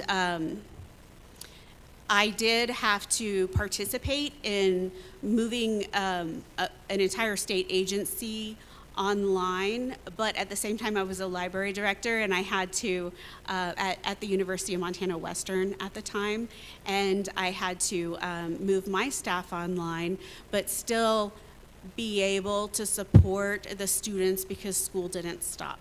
Support the students, hold them to high standards, and provide them with the materials that they needed to complete their education. That was incredibly difficult. Fortunately, in libraries, we did already have a lot of the technology that we ended up making good use of. It's just that a lot of people weren't comfortable with that technology, and it was being used on a scale that we hadn't used it before.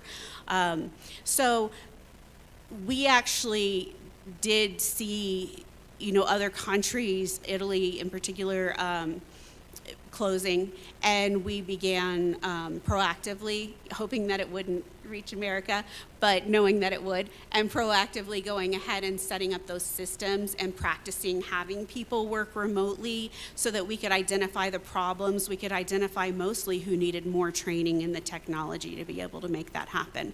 That was the biggest hurdle. Teaching professors how to put materials online, professors that weren't anxious to do that because they didn't sign up for online learning or teaching. The good that came out of that is that all of the staff had an incredible amount of technology training. They learned new modalities to complete their job, oftentimes more effective, and we see that continuing in that now our faculty members, and it wasn't just my institution, it was across the board at higher education institutions, they're more willing to use electronic resources now. And at this point in time in the world, electronic resources are far superior to most of our print resources, or at least they're far more affordable. So it's what we have available. So it did change the face of education, not just me personally doing this, but being part of that at one library. Okay. What distinguishes you as the most qualified candidate for this position? I see a lot of qualified candidates. Well, I don't see them, but they're behind me. I think that anybody who's wanting this position is going to be, good at listening. They're going to want to be accessible to their students, to their constituents. I think that everybody has the best of intentions in applying for this university, in applying for this particular position. So I do want to compliment everybody who is applying for this. I think it comes down to this body thinking about who has the most to bring to the table, and that can be defined in a lot of different ways.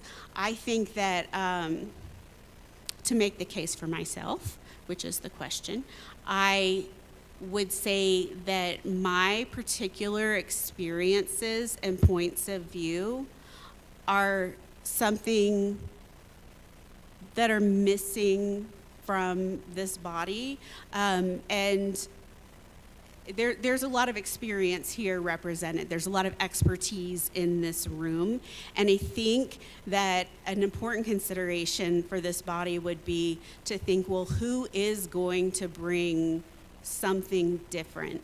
This is my fourth year living in Butte. I've participated enthusiastically in Butte. I just came from a meeting with the Butte Fair Board that I'm on to pin down logistics for this county's fair. I serve on the Butte Symphony Board. I'm very engaged in this community, and I've sat back and learned a lot about the community. So I think that 4 years does qualify me to join this board. I think it would be a stretch to say that I bring fresh eyes, but I do bring relatively fresh eyes. I would bring relatively fresh eyes to this board. I also have a long career in government service in all kinds of different aspects, including the DC visits with the delegates, and the potential to give the presentations to them. That's something that has been a regular part of my career. And my background in information science is something that I don't think is already represented. So I think to have these really rigorous, important conversations that this body needs to have, it's vital to have as many different types of backgrounds and experiences. And I do think that I would be a unique member with a brand new skill set to contribute. Do you intend to file for the position in the upcoming primary election? That is my default thought, yes. But I do also think that, you know, I'm measured and careful and cautious, and I think it's amazing to have an opportunity to see if this is right for me, to see if the constituents are going to respond to me in the way that I think they are, that they are going to engage with me in the way that I hope they will. I think there'll be a learning curve in that, and I understand that you should file in May if you're going to run. I'm not sure if that's accurate, but I do think that there is plenty of time for me to see what's working and what's not working, and see if I can course correct if needed, and then make that decision. So I don't have an answer to that, except that the default expectation is, in my head, is that that would be my goal. Sure. Mm-hmm. Okay. If selected, when would you be available to assume your duties?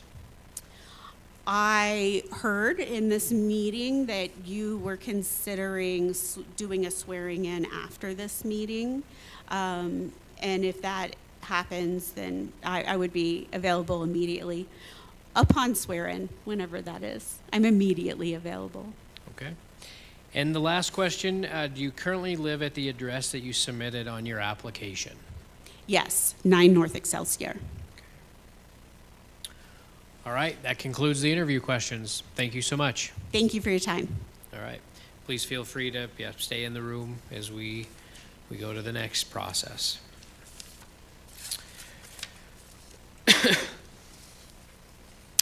All right, ladies and gentlemen of the council, that concludes all of the interviews.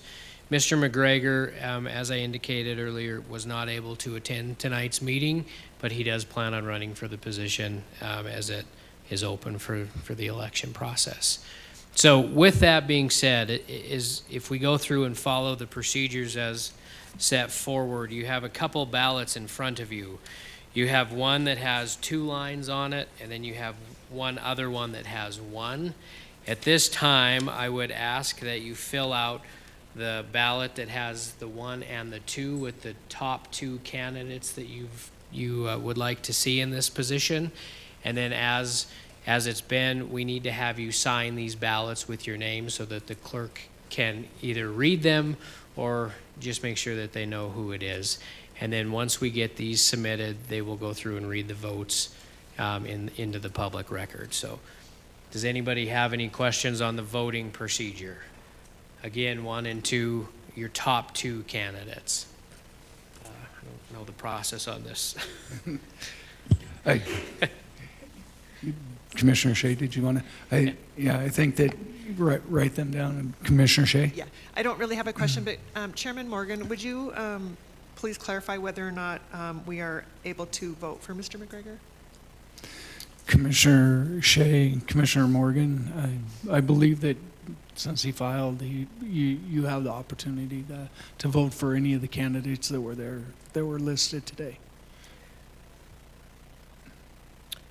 Commissioner Morgan?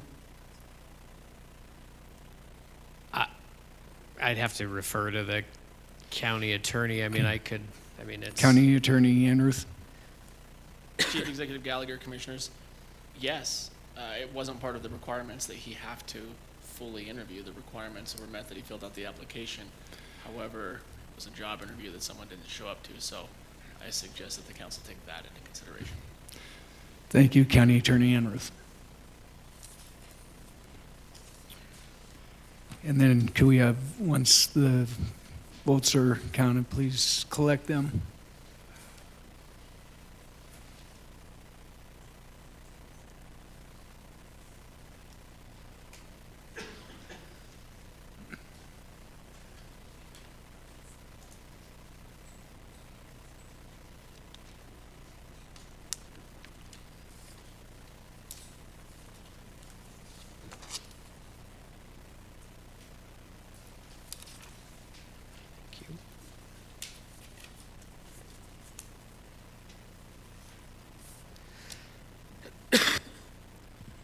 Oh, the clerk's time to tally the votes.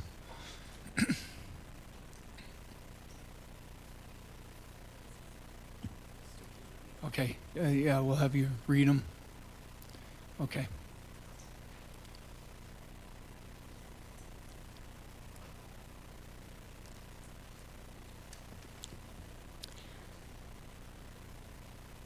Commissioner Thatcher, Harold Gerbrandt, and Ann Kish.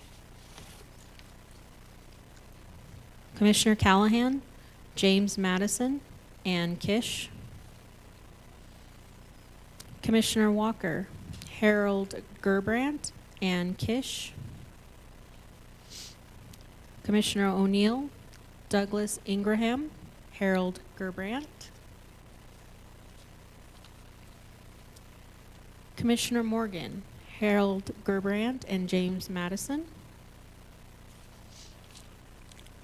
Commissioner O'Leary, Harold Gerbrandt, and James Madison. Commissioner Shea, Gerbrandt, and Ann Kish.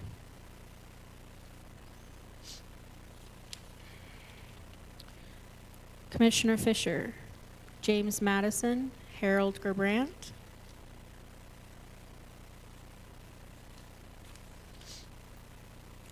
Commissioner Boyle, Ann Kish, James Madison. And Commissioner Healy, James Madison, Ann Kish. We have a tie.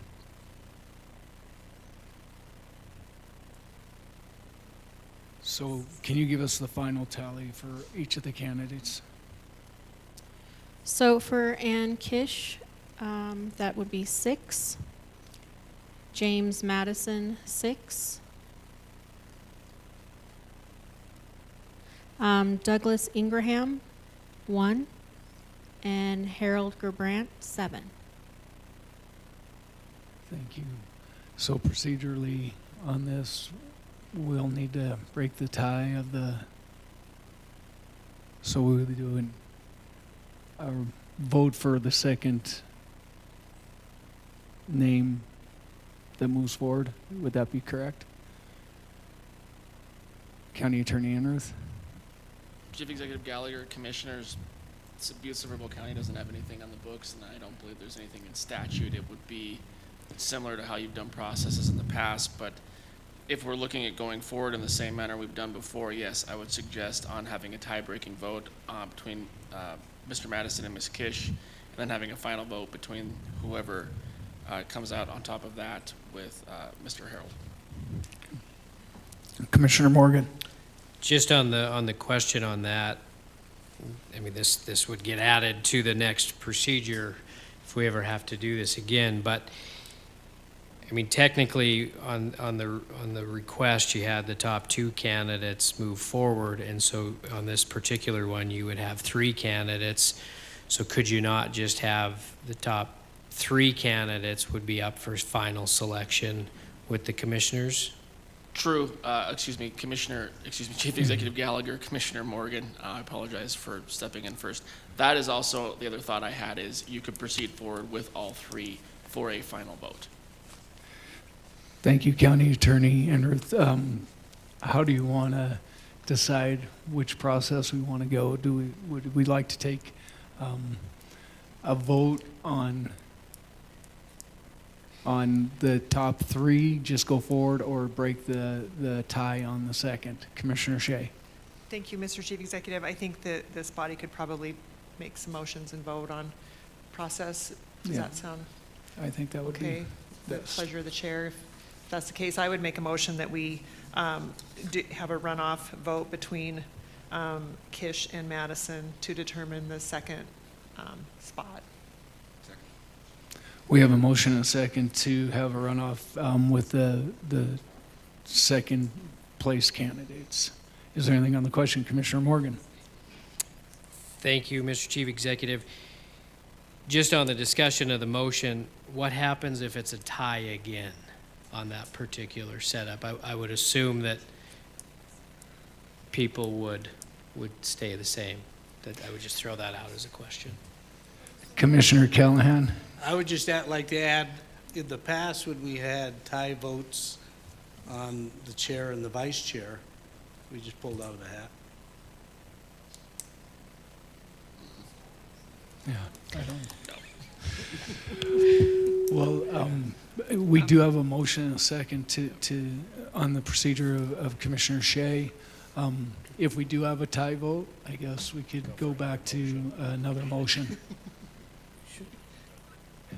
Okay.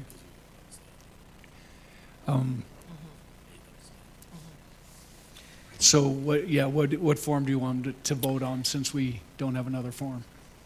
Commissioner Morgan. Thank you, Mr. Chief Executive. First, we have to vote on the motion. Oh, yeah. If that's what this body wants to proceed on, and then after that, we'll work through the logistics. That sounds good. So we have a motion and a second. Anything else on the question? Could commissioners please vote?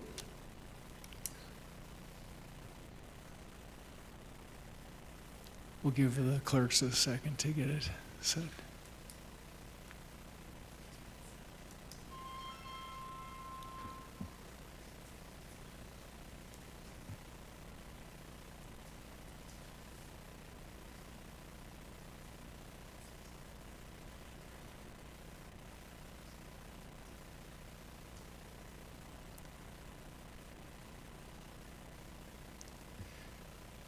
Commissioner Walker, I don't think yours, there we go. And would anyone like to change their vote? Clerk, please record the vote. 10 yea, 0 nay. 10 yea, 0 nay, motion passes. So now we will just hand those back out. They'll just hand back your ballots and just write it on the back of the ballot, please.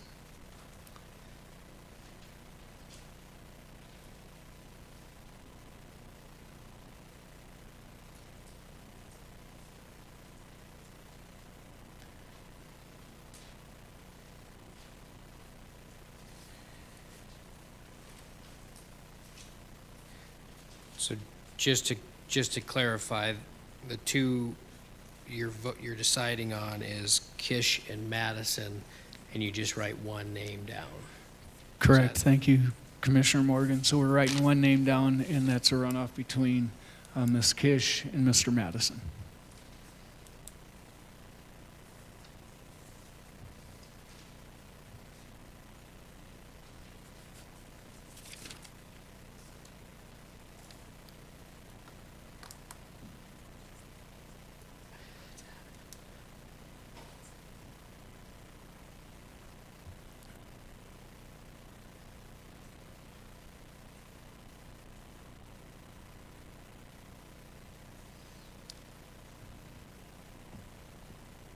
Commissioner Morgan, James Madison. Commissioner Boyle, Ann Kish.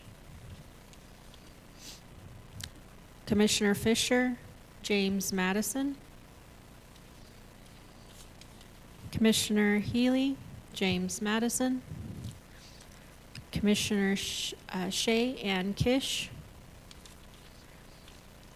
Commissioner O'Leary, James Madison. Commissioner O'Neill, James Madison. Commissioner Walker, Ann Kish. Commissioner Callahan, James Madison. Commissioner Thatcher, Ann Kish. Thank you. So the vote is 6-4. Mr. Madison will proceed forward in the top two vote getters. Commissioner Morgan. Thank you, Mr. Chief Executive. So the next voting would be done on this piece of paper. So you're now having the choices of Mr. Gerbrandt and Mr. Madison, right? And so That's now correct. I would ask that you vote that way. So again, we're voting for one name, Mr. Gerbrandt or Mr. Madison.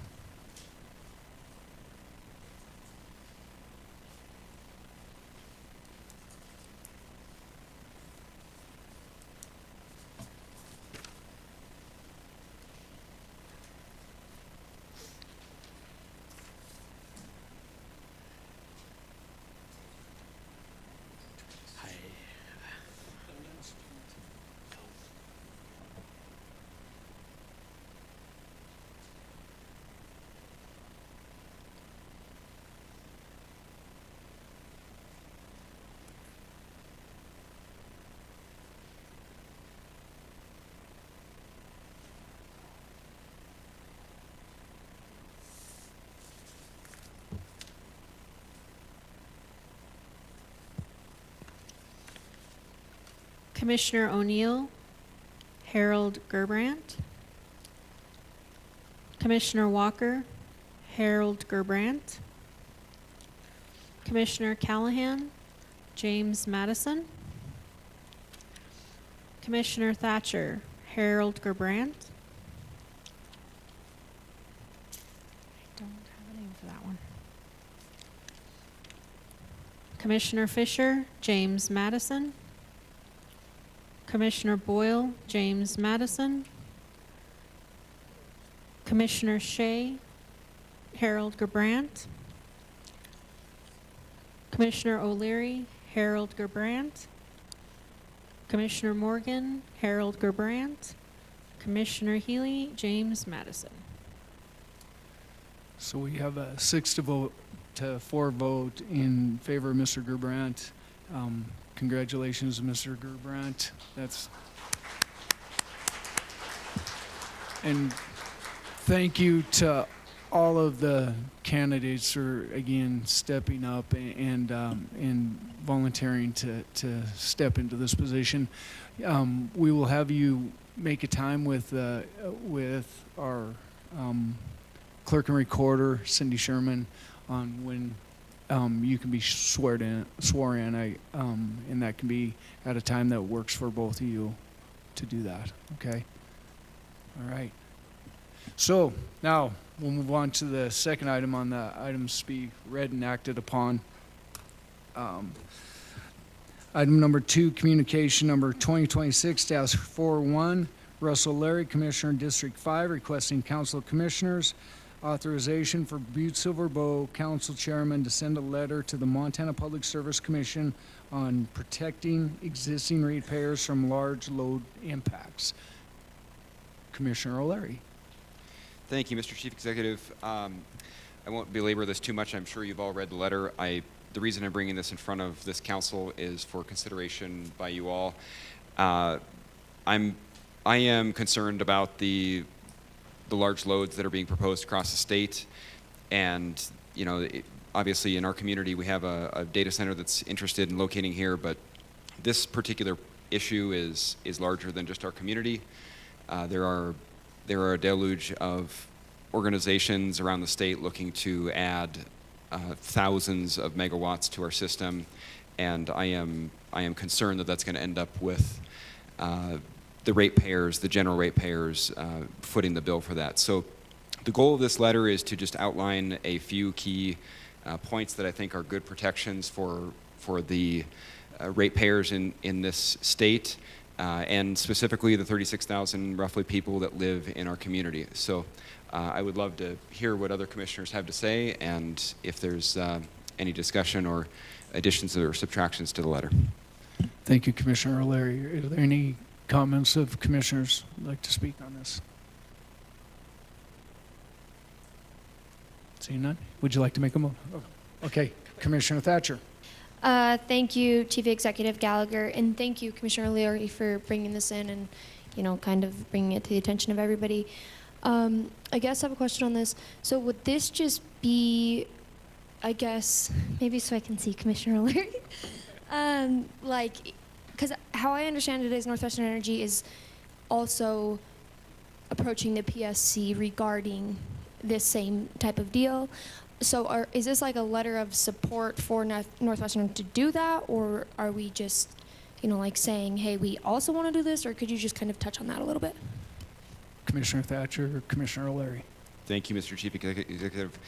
Commissioner Thatcher, yes, the PSC is already considering this. This is essentially a letter of support. The goal of this is to nudge the PSC to do the right thing. And, obviously this is a complex subject, and we don't have particular authority over electric loads in the state of Montana, but we do represent a lot of people in this community, and they all buy power. And so the goal of this is to encourage the PSC to do the work that they were elected to do, and just take a position as a county that this is something that's important to us and hopefully to other folks throughout the state. Thank you, Commissioner O'Leary. Are there any other comments of commissioners? Commissioner Fisher. Thank you, Chief Executive Gallagher. Thank you, Commissioner O'Leary. I fully support the letter. I know that Northwestern Energy has a similar type of letter, but I think the Council of Commissioners approving this and passing this and sending it to the Public Service Commission is a better show of nonpartisan type of stuff, which the Public Service Commission is supposed to be, because we're a nonpartisan elected board, where I think Northwestern Energy, as much as I hate to say it, they might be a little biased in this, trying to pass theirs to their favor, because as we heard from constituent Barrett here a week or so ago, the PSC and Northwestern Energy might have some other plans with out-of-state interests. So I look to approve this. Thank you. Thank you, Commissioner Fisher. Any other comments? Commissioner Morgan.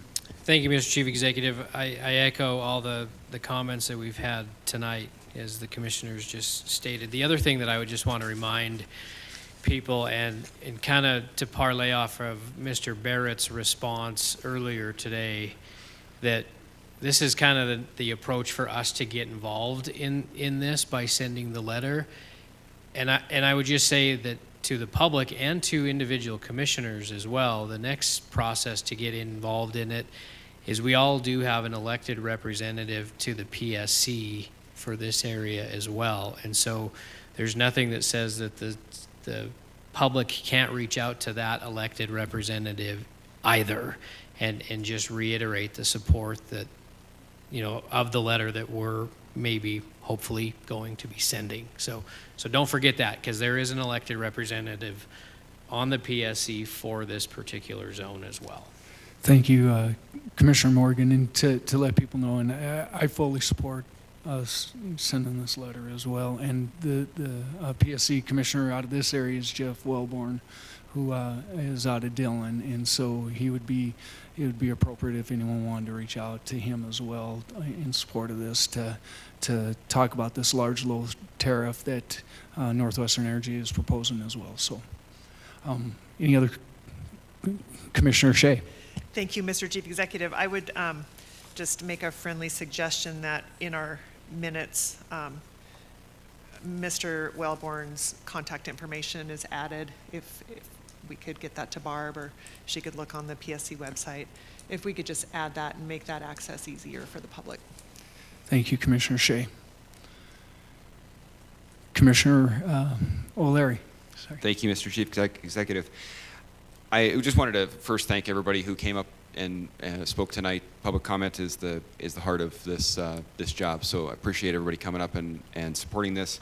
And at this time, I'll make a motion to concur and place on file 2026-41. We have a motion and a second, and do we have who was second? We had a couple go at the same time. Were you able to document that? Okay. Okay. Bill Boyle, I guess, was first. Is there anything else on the question? Could commissioners please vote?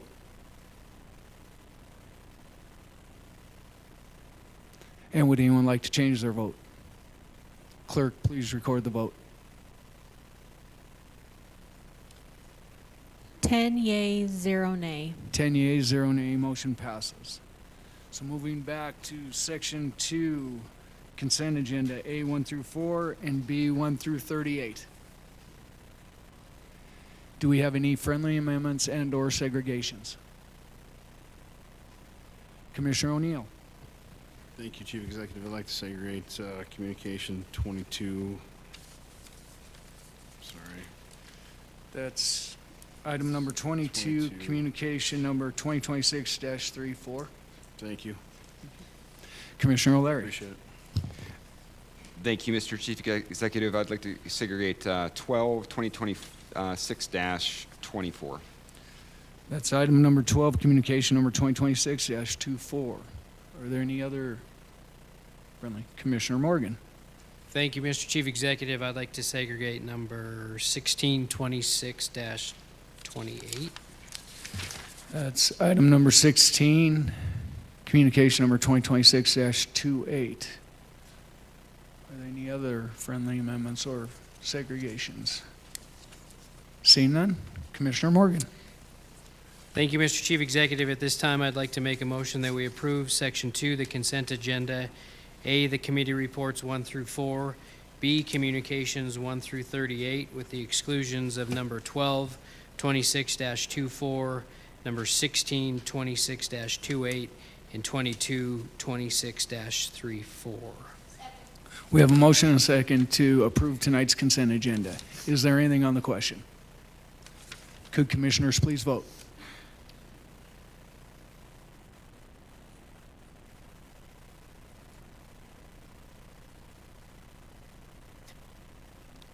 Commissioner Fisher, there we go. And would anyone like to change their vote? Clerk, please record the vote. 10 yea, 0 nay. 10 yea, 0 nay, motion passes. Moving to item number 12, communication number 2026-24, Nathan Bowman, 18 North Clark Street, Butte, Montana, requesting Council of Commissioners permission to schedule a presentation on January 28, 2026 regarding AI-powered surveillance cameras, specifically the flock safety camera system that has been widely developed in other communities. Commissioner O'Leary. Thank you, Mr. Chief Executive. The reason I segregated this was we had a public comment from Mr. Frost regarding these cameras. Just wanted you to know that this gentleman, he is also concerned, and his presentation has to do with his concerns. So hopefully you'll be here on the 28th for the presentation. So at this time, I'd like to make a motion to hold this in the committee of the whole pending the presentation. We have a motion and a second to hold this in the committee of the whole pending the presentation. Is there anything on the question? Could commissioners please vote?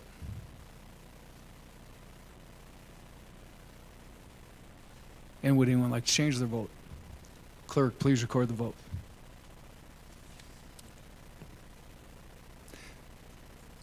Nine yea, 1 nay. 9 yea, 1 nay, motion passes. Moving on to item number 16, communication number 2026-28, Trudy Healy, Commissioner, District 8, requesting Council of Commissioners permission to schedule a presentation on February 4, 2026 for Praxis CEO Ray Rogers to appear before Council for an update on the progress of the Praxis Center. Commissioner Healy, or Commissioner Morgan. Thank you, Mr. Chief Executive. I segregated this communication, Commissioner Healy, just because it does ask that Mr. Rogers kind of appear before the council to answer questions. He did forward me and responded to your email earlier today that said that he at this time is not going to come before council to give a presentation, but as things progress, as he gets things more solidified, he would have no problem in doing that. He also extended the invite that if any of the commissioners want to meet with him directly, to just reach out to him, and he has no problem doing that.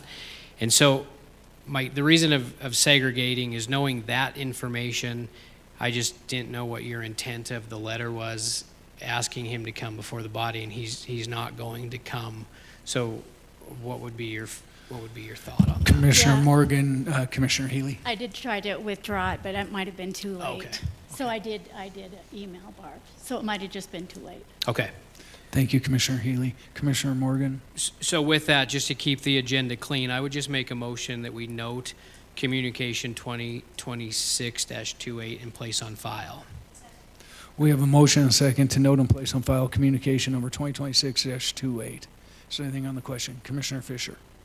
Thank you, Chief Executive Gallagher. Thank you, Chairman Morgan. Did Ray Rogers give a reason why he didn't want to appear?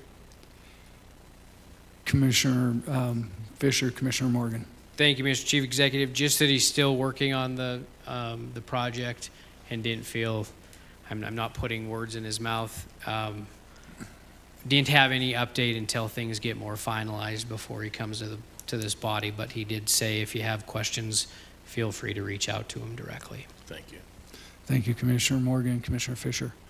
We have a motion and a second to concur and place on file communication number 2026-28.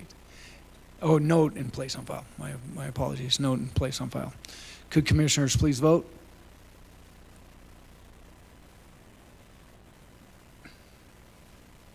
And would anyone like to change their vote? Clerk, please record the vote. 10 yea, 0 nay. 10 yea, 0 nay, motion passes. Moving to item number 22, communication number 2026-34, Kayla Lapman, Community Development Coordinator, requesting Council of Commissioners authorization to have Chief Executive Gallagher sign a purchase and sale agreement with Tranpac Manufacturing LLC for the purchase of one parcel in the Montana Connections Park. Commissioner O'Neill. Thank you, Chief Executive. Just had some questions on the buy-sell agreement, just to get some clarification on. I don't know who wants to be the,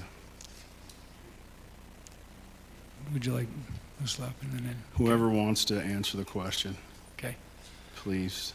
Kayla, thank you very much. My question is on the, on 5.2 of the buy-sell agreement, it says purchaser shall have the right prior to closing date to begin excavation and foundation work as long as all necessary permits have been obtained, so on and so forth. Can you just, curious why we would do something like that? I guess in theory I don't know, can you explain to me why that would be a thing? Why wouldn't we want our money, get it into their name, and then they can do whatever they choose to after that? Thank you. Commissioner Morgan, Ms. Lappin, if you'd like to answer that question. Okay. Commissioner O'Neill, Chief Executive, members of council. That part of the purchase and sale agreement, I think, is just part of our standard agreement. This is boilerplate language that I pulled. I don't think it's changed from any other agreement that we have in place, but I will default to Karen to answer that question for historical purposes. Thank you, Ms. Lappin. Welcome. Thank you, Director Mr. Chief Executive, members of council, Commissioner O'Neill. We have placed that language into our purchase and sale agreements to allow folks to do a geotech survey work, to work on the property and part of the due diligence. And so that is what that is referring to. It's not necessarily referring to starting construction, but we also have had the wiggle room with certain projects where they needed to get a foundation in very quickly because of timing of winter kind of things. I would say that it's not common practice for anyone to start this work. We did start it with Wausau Building Materials when they entered into their purchase and sale agreement with us because of the timing of the execution and them wanting to get in the ground and getting up and running. So it has carried over through our agreements. It does not really put us at any risk whatsoever. It puts the purchaser at risk. If they start to do something, that money could be wasted if we don't execute the agreement. Thank you, Director Burns. Commissioner Thatcher. Thank you, Chief Executive Gallagher. Thank you, Director Burns. Thank you, Ms. Lappin.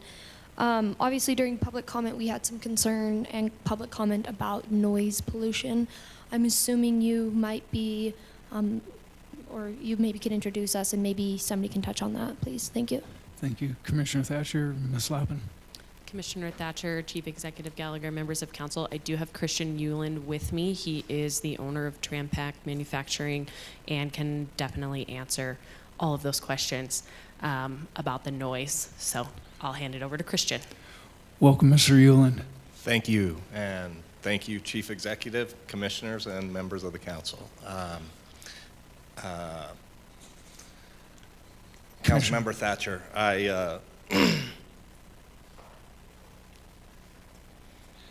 we don't have any intentions to purchase the equipment that creates the noise that I discussed in the meeting a month ago over the telephone. So I'm kind of embarrassed that this has become an issue because the operation that we're trying to put in here is completely different than the one that I was trying to describe to you what we do in California. And I think I was misunderstood when I was trying to say what the opportunity was here in Montana with the rail port, where we want to bring all of the plastic in. We don't have any intention of recycling plastic here.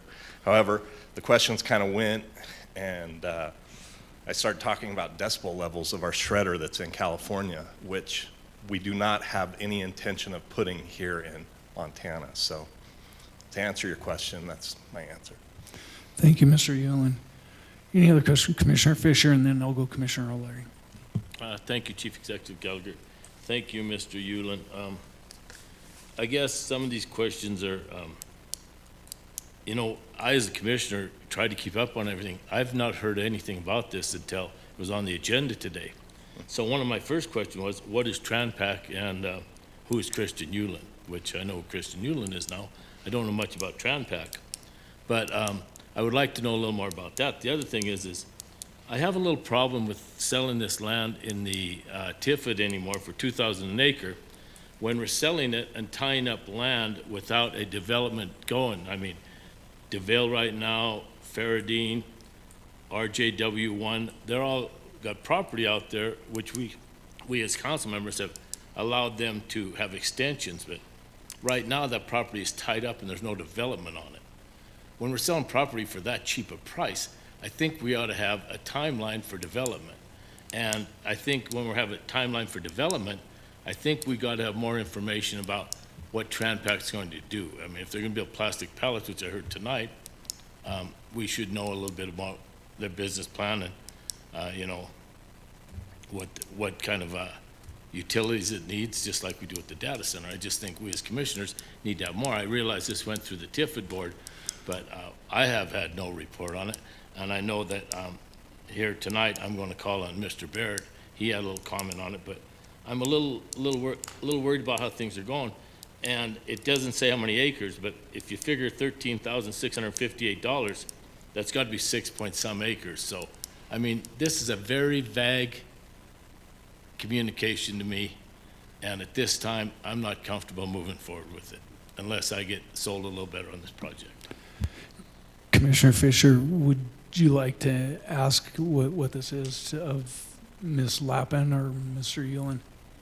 Okay, so I guess to the question, Ms. Lappin or Mr. Yulin, if you can answer. Commissioner Fisher, Chief Executive Gallagher, members of council, to the point about this communication being vague, you know, I apologize. I've been in this role for, I don't know, since September. As far as I know, our Montana Connections board meetings are public, and those minutes are available.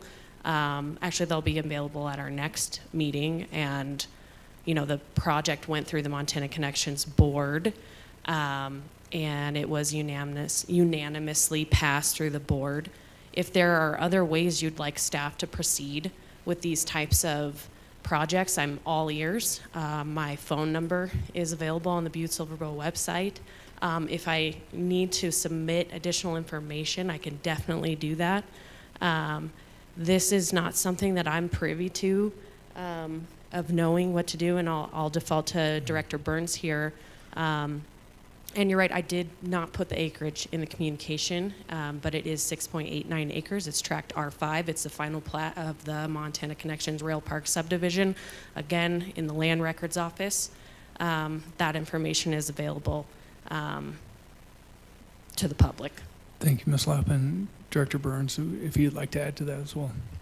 Thank you, Chief Executive, and I'm not sure exactly if I'm addressing the question directly from Commissioner Fisher, but I can say that over the years of developing the Montana Connections Park and selling property to potential businesses, we have followed this exact same process every single time. It has only become an issue recently, I believe, with questions about, well, should we really be doing it this way? And you know, how is this benefiting us? I can tell you that every business that is located in that park since ASME located in 1996, they signed agreements with this council. It has been done the exact same way. Now, I'm not saying that there shouldn't be change, right? Maybe it can be better. But we did fully vet this project at our Montana Connections board, just as we had all the other past projects, and then make a recommendation to this body. We recently entered into purchase and sale agreements that are underway. I know you haven't seen action at Faradine, or you may have not seen action at RW1, but they are in action and they are starting to move. This council approved a sale to Crew Companies not long ago. We talked about that. They created an LLC. We answered those questions. They are beginning their construction work, pre-construction work already. And so things are moving and going quickly. I do believe we approved a purchase option with Town Pump out in Montana Connections Park, and they are currently, working on that. And this body did not question you know, why are we selling it to Town Pump for $2,000 an acre? Why is this? So I really feel like I understand you have questions and I want to address those. But I do want to say that we are following past best practice that we have established. And the goal of this park is to create jobs and bring economic prosperity and diversity to our community. And that's what we are doing. This is a great company. I will let Christian Newland and his father Marty is in the audience as well. They're a family-owned company. I'll let them explain what they do to this body tonight. They did explain it at length at the Montana Connections Board. I realize you weren't there. You didn't get to hear it. They are happy to explain it to you all tonight about what they do and what they intend to do here in Butte, Montana. So I'm going to turn it over to him at this point, if that's all right. Thank you. Thank you. Thank you, Director Burns. Mr. Yulin, if you'd like to give an explanation of the business. Sure. Okay. Thank you. So we make plastic pallets and basically just consider them plastic profiles. We extrude plastic into form, generally very large pieces. And we primarily focus on material handling. Our key industries are food processing, automotive, pharmaceutical, semiconductors, bed manufacturers, flooring manufacturers, and the list goes on. If you need a pallet, we make one that lasts for a very long time. For many years, we've relied completely on recycled plastic, which we do in California, and we have a very good process to do that, and that creates a lot of noise. We have a need to create plastic profiles that are made from virgin materials for performance-related issues. Primarily in the automotive space, they request high-performance plastic profiles. We cannot make those with recycled plastic. So I have been on the search for a site actively for at least 5 years that would allow a small manufacturer acquire a piece of property with a rail spur. You'd be surprised how difficult that is. I've been all over the United States. I've been in at least 10 states. I've worked with at least 10 state economic development officers driving me all over the state looking for property that could fit our needs. And you know, last summer we're driving, my uncle's driving us through the industrial park, and I go, I cannot believe that this is right underneath our nose. It's been here the whole time. I've been looking in South Carolina and Texas, and it's right here in Butte, Montana. So that's the attraction to what the property is for us, is a small manufacturing site that allows for rail spur. That really is what it is. And that's what we do. I can say that what we make here is going to be high-end performance material handling profiles that go to probably 99.99% of the customers are going to be out-of-state corporations, and we will be bringing all that money back into the state of Montana, and we will employ a number of people based on how successful we are with our profile lines. And you know, I guess I'll just stop there. Thank you, Mr. Yulin. Are there, Commissioner O'Leary? Thank you, Mr. Chief Executive. I guess, thank you first, Mr. Yulin, for being here. I'm all about economic development. I think what you're doing is a really interesting project. Mostly my concern with this is process, and I guess we've been doing things a certain way for a long time, and momentum has a way of kind of taking over. And I am concerned that we're doing things out of order. And in this particular case, we are asking to sign a purchase and sale agreement, which would then legally obligate us as a council to close on the property at the end of the purchase and sale agreement period. And I just don't think that that's the appropriate way to do this. It seems to me that the whole resolution and everything should happen at the very beginning of the process, so that we require 2/3 majority vote of this council to sell the property, and that process should happen at the very beginning, so we're all on the same page about exactly what's going to happen. So I guess I'm a little bit concerned about that. I would like to defer to the county attorney a little bit to clarify this, because I think that you might have some clarifying points about the process, if that would be helpful or possible. Commissioner O'Leary, County Attorney Enruth. Chief Executive Gallagher, Commissioner O'Leary. Director Burns is correct that this has been the process that they've been doing for quite some time. It is not uncommon to have counties or cities enter into buy-sell agreements or letters of intent to purchase property prior to the resolution being passed. However, they're more specific in that those buy-sell agreements are contingent on the resolution being passed. So that is a way to continue the process as we're doing it now. Or yes, the second option is to do the resolution, have everything contained in the resolution, and proceed forward that way, where you simultaneously do the resolution and the buy-sell at the same time. But yes, Director Burns can still continue forth with the buy-sell stuff if we put that in there, which I have not actually been able to tell her. I've been sitting here just thinking about it myself, and I think that that would be an option to continue forth as well. Thank you, County Attorney Enruth. Commissioner O'Leary. Thank you, Mr. Chief Executive. So the clarification, I guess, is that as long as the buy-sell is contingent upon the final resolution passage, we would be good to go. And this particular agreement does not have that, correct? As far as I can read. Commissioner O'Leary, County Attorney Enruth, and then I believe that Director Burns can add some clarity to some of this as well. Thank you, County Attorney Enruth. That is correct. I don't believe it is contained in this particular agreement. It's the boilerplate one that's being used, but it's very easy to add. Thank you, County Attorney Enruth, and I'd like to have Director Burns add a little bit to this. Thank you, Mr. Chief Executive, County Attorney Enruth, and Commissioner O'Leary, members of council.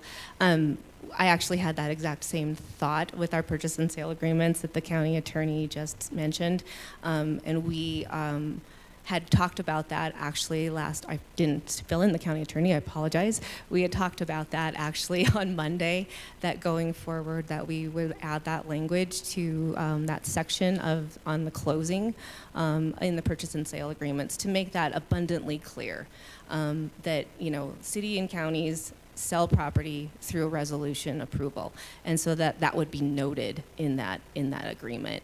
And so we could add that to this agreement at this time if that helps everyone, feel better about it. I feel better about it by adding that language.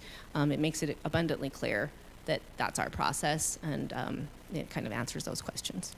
Thank you, Director Burns. Commissioner Morgan had a question. Okay, Commissioner O'Leary. Thank you, Mr. Chief Executive. So I guess the second point, which is to Ms. Lappin's point, and sort of to follow up on Commissioner Fisher's questions about this, this council is always being asked to, become experts in things in a matter of a few days after we get our agenda. And, I just pulled up the agenda and minutes for the TED board meeting. The last time that we have current minutes for the TED board meeting is back in October. So it's very hard for us as a commission to be fully informed on these kind of things when we don't have, I can't go back and read the minutes, and I can't be at every single meeting. And so, when we are asked to come and concur with a purchase and sale agreement, it makes it very difficult for us to be fully informed. And of course, we can reach out to you guys and ask questions, but that's kind of beyond the point. There's 30-some items on our agenda this evening. This is just one of them. So I guess to your question of whether, what would be helpful for us, it would be, a presentation about who the company is, what kind of jobs they expect to produce or do in our community, details on the land, where it's at, what the building's going to look like, or what they expect it to look like. Just the kind of general process of what we should expect, what we're voting on. And I am, I'm glad that you guys are here. I think it's a really interesting, an interesting company. I hope to hear more about it. But it would be great for us to hear a presentation about what this all is and what it entails and what we should expect as the legislative body of this community. So thank you for that, and I would love to hear what you have to say. Thank you, Commissioner O'Leary. And Ms. Lappin. Commissioner O'Leary, Chief Executive Gallagher, members of council, thank you for the direction on that, Commissioner O'Leary. Just to be clear that I'm understanding you, are you thinking you'd want a presentation from the company at the TED board and then another presentation here, and then you'd want to see like a buy, sell, or something like this after a presentation would be made? Is that the process you'd like us to use going forward? Ms. Lappin, Commissioner O'Leary. Thank you, Mr. Chief Executive. Ms. Lappin, to some public comment earlier tonight, we oftentimes, I think, in my opinion, also get out over our skis a little bit. We push a process forward, and we have to make a decision very quickly and with very little public input because, frankly, the public isn't paying attention to every one of our meetings. It does tend to be a little bit boring when the meetings go on for multiple hours and they tune out. So, I guess to answer your question, that's what I would like to see. I would like to see some kind of presentation so we have an understanding of what we're looking at. But I would also like to hear what the rest of the commission has to say. I'm just one of 12 up here, so thank you. Commissioner O'Leary, Commissioner Healy first, and then go down. I just want to say, in my experience so far being new, and I don't know if it's normal or not, but I have been having a lot of constituents say, why are we doing these things without letting the public have a say? So it's not necessarily like I would be coming after you. It's because people are coming after me. They're like, why aren't we involved in this process? Why aren't we, because people do live out there, right? You just saw them from Buxton and that area. So I just want to say it's not necessarily, against you. It's that we are hearing, or I am hearing, and they're not happy with me for not speaking up and saying, hey, you have a right to speak. So I don't know. I'm just saying that that's been my experience so far. Commissioner Healy, and I would just add, we try, but we do have a public process, and the TED board meetings are public, and these meetings are public, and there's a lot of public that sat up here today and said that we have not informed them. They are, and all of us have big jobs to do, and we can't always go individually to each individual. And when there's big topics here, we want to get as much information as we can out there. But some of the comments that come forward to here, a lot of times there is a public process, and we are meeting the legal obligations to do that. Now, that doesn't always mean that that's all we have to do the minimum. I'm not saying that. But a lot of times we are really trying to get information out there, and there's one gentleman got up there and said, ask 5 times about different things. We're doing everything we can to inform the public as we possibly can. And so I just kind of like to put that out there as well. Commissioner Boyle, and then we'll go right down the line and get over to Commissioner Thatcher here as well. I kind of agree with Commissioner O'Leary that, we would like to be a little more informed on these decisions. We would love to see business like yours come, don't get me wrong. I'm all about bringing businesses in if we can.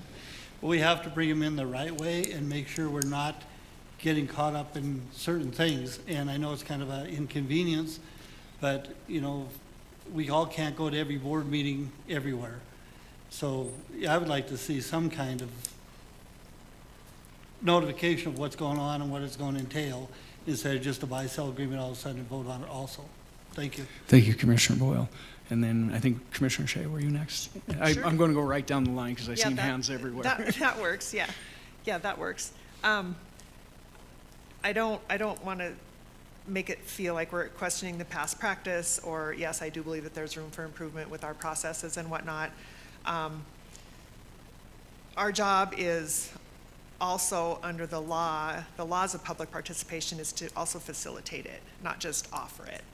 And so when this hits our agenda on Friday, it's now Wednesday, and you can't go back to the TED board minutes and read that. The public can't, I can't.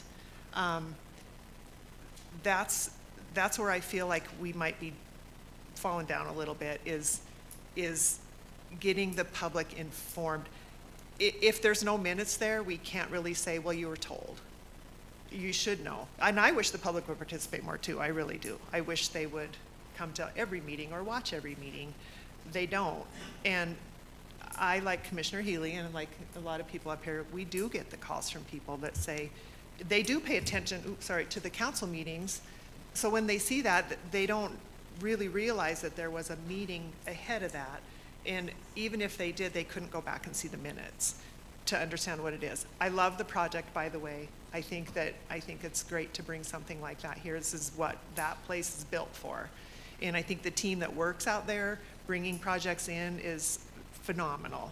I don't have any complaints with what they do. I think that we are called here to be responsive to the public, and that's what we're trying to do.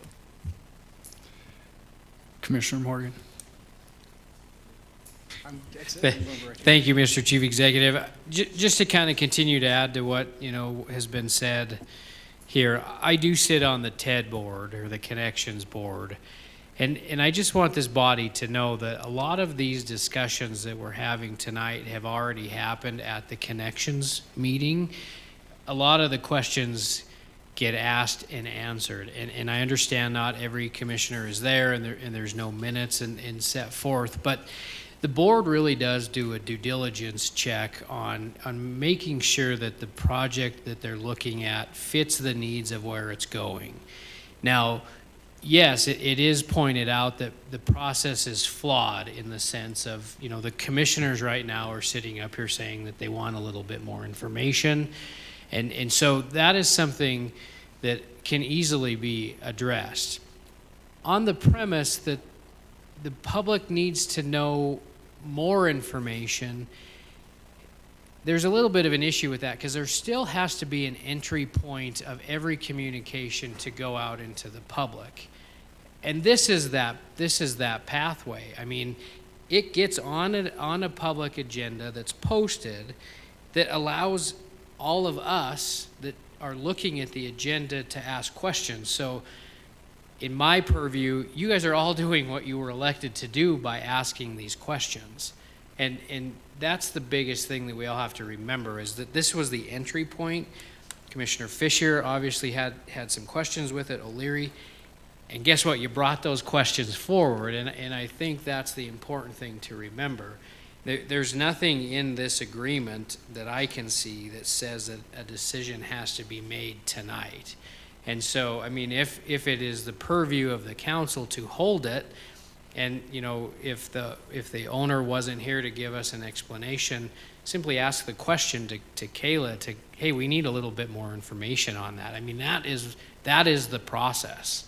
And that's what we all have to remember. And, the presentations that are given to the TED board, maybe that is something that could come before the council, because they are great presentations, and these places that are looking to move to Butte do their due diligence on making sure that at least the TED Connections board is open to the idea. And you just pointed out the flaw that we all need to fix, right?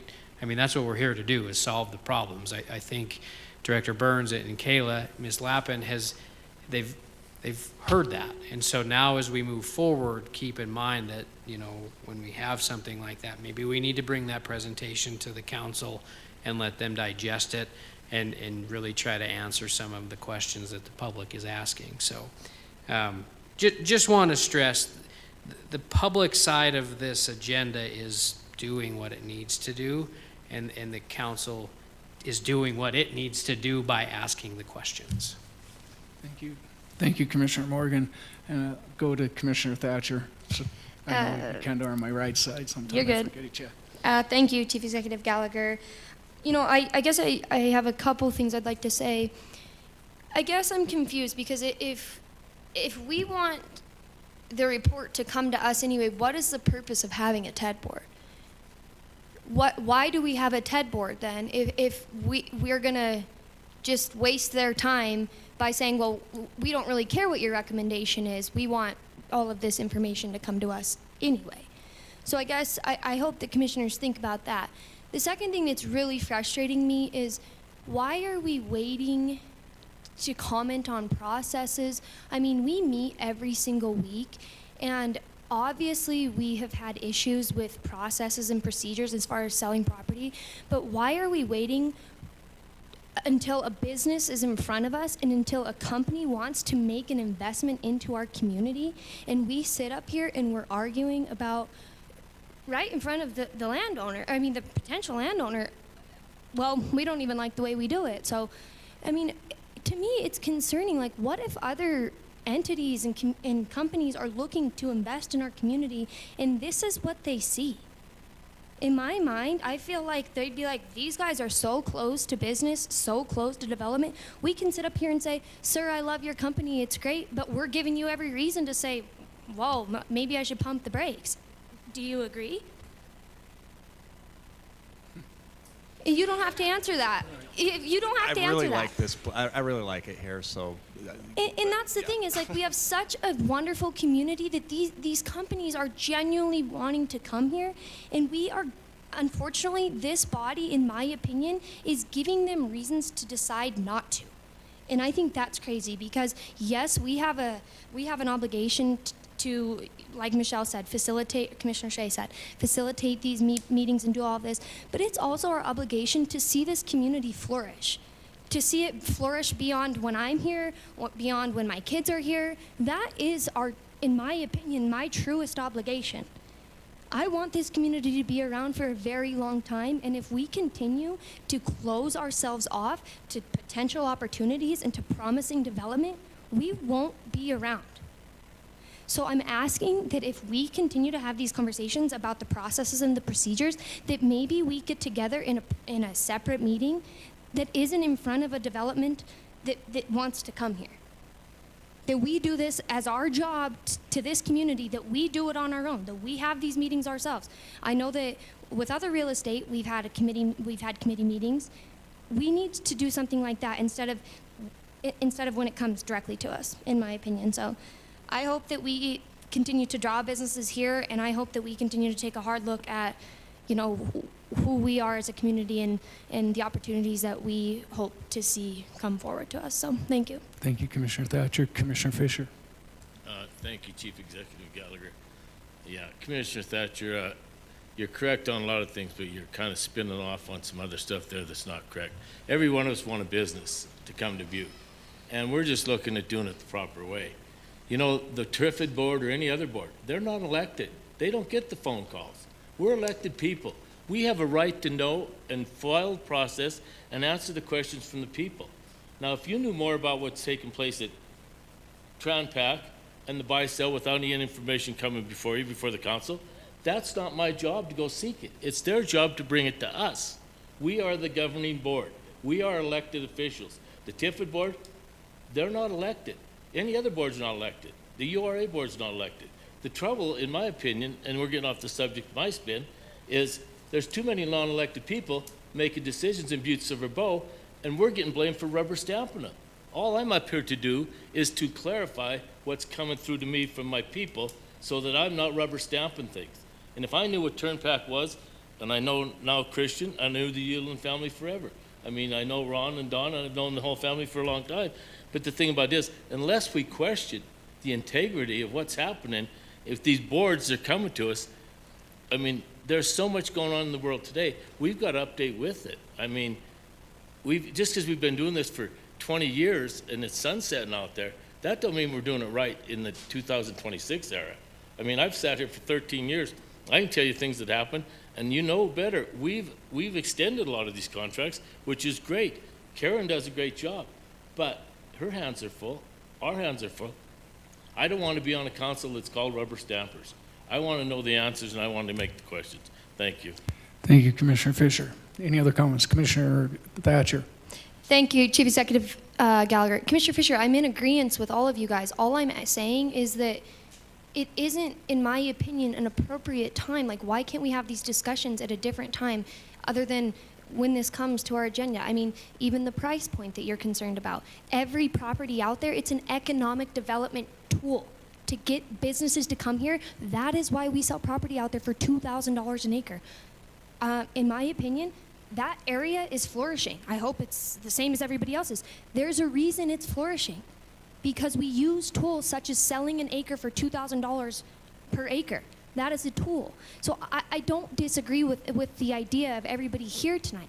All I'm saying is we need to be better representatives in the sense that we also want to bring businesses here, and we don't want to put off the front that we aren't open to that. And that's the idea that I feel like sometimes we give. So thank you.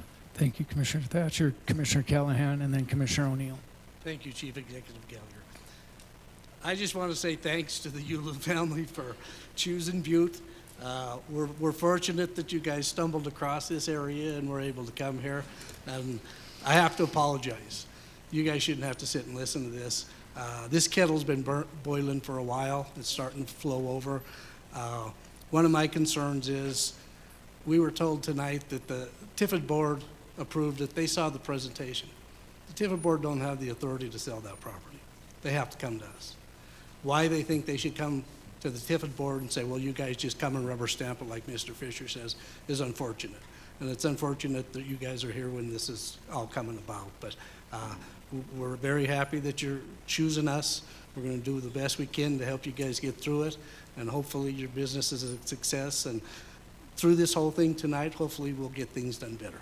Thank you. Thank you, Commissioner Callahan, Commissioner O'Neill, and then Commissioner Morgan. Thank you, Chief Executive. One of the reasons I wanted to bring this up, and mainly to having some questions on the buy-sell agreement, but it definitely wasn't to deter the Yulins from going to South Carolina or something like that. So it is industrial park, right? It has the rail. It makes total sense of where it's supposed to go.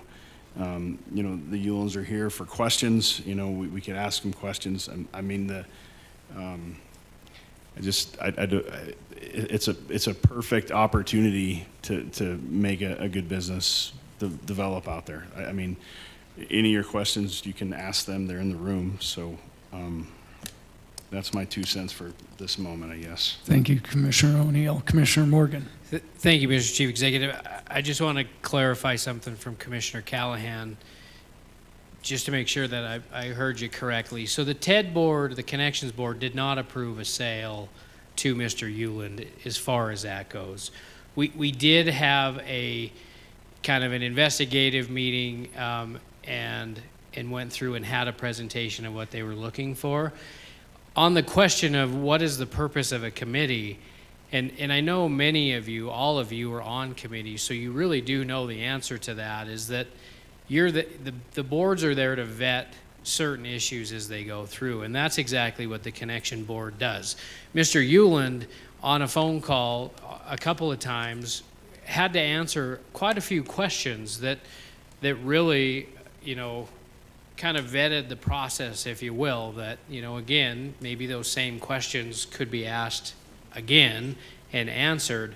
But the recommendation from the Connections Board is they're recommending to the council that they move forward with this. There was no promise that it was, that they were going to sell it, or, they didn't make that decision. And I just want to make sure that you're aware of that they're not, doing that.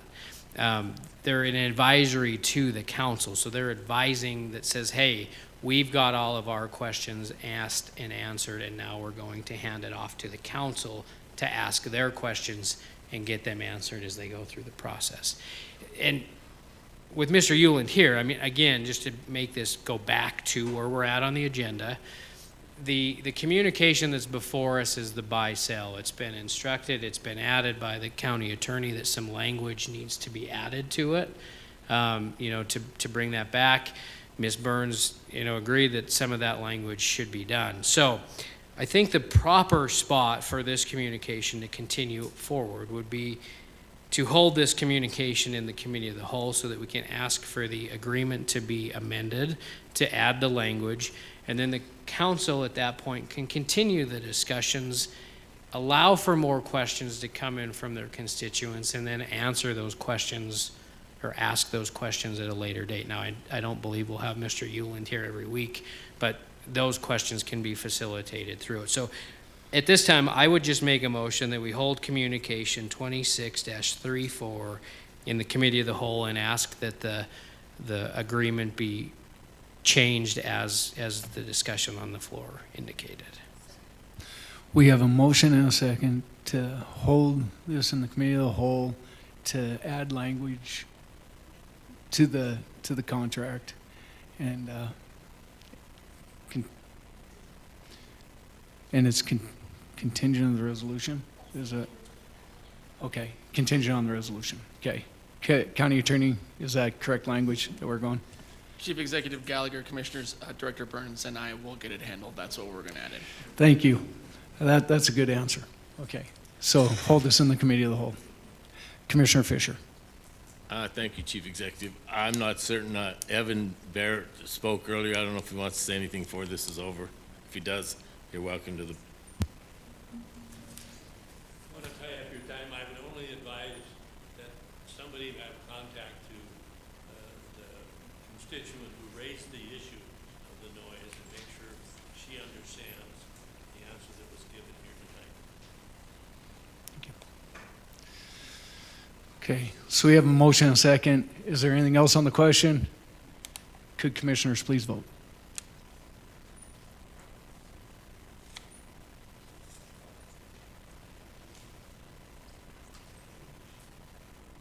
And would anyone like to change their vote? Clerk, please record the vote. 10 yea, 0 nay. 10 yea, 0 nay. Motion passes. We are moving forward. We've already done section 3, so we will move on to section 4, resolution ordinance introduced to judiciary. Please note those. Moving on to section 5, resolution ordinance for emergency suspension of the rules. We have one, resolution number 2026-01. Clerk, could you please read the caption?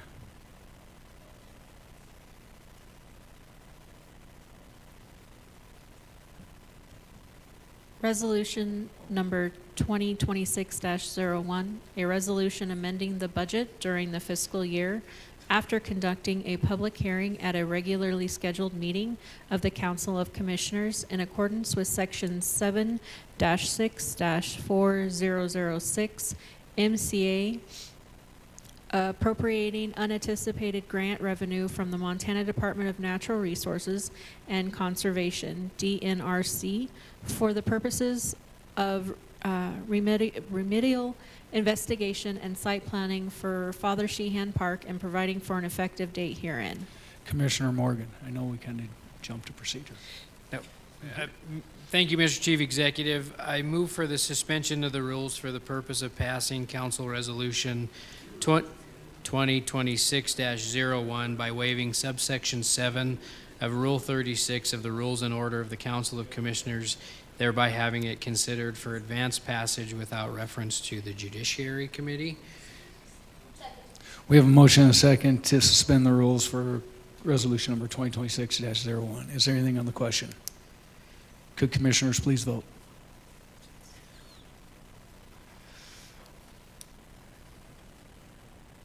And would anyone like to change their vote? Clerk, please record the vote. 10 yea, 0 nay. Moving back to resolution number 2026-01. Clerk, could you read that caption again?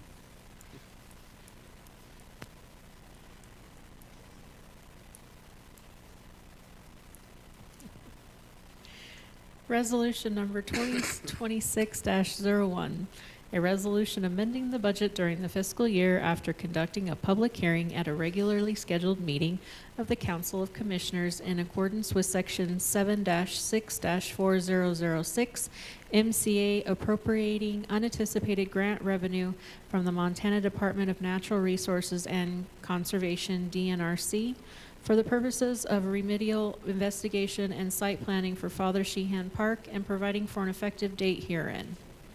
Commissioner Morgan.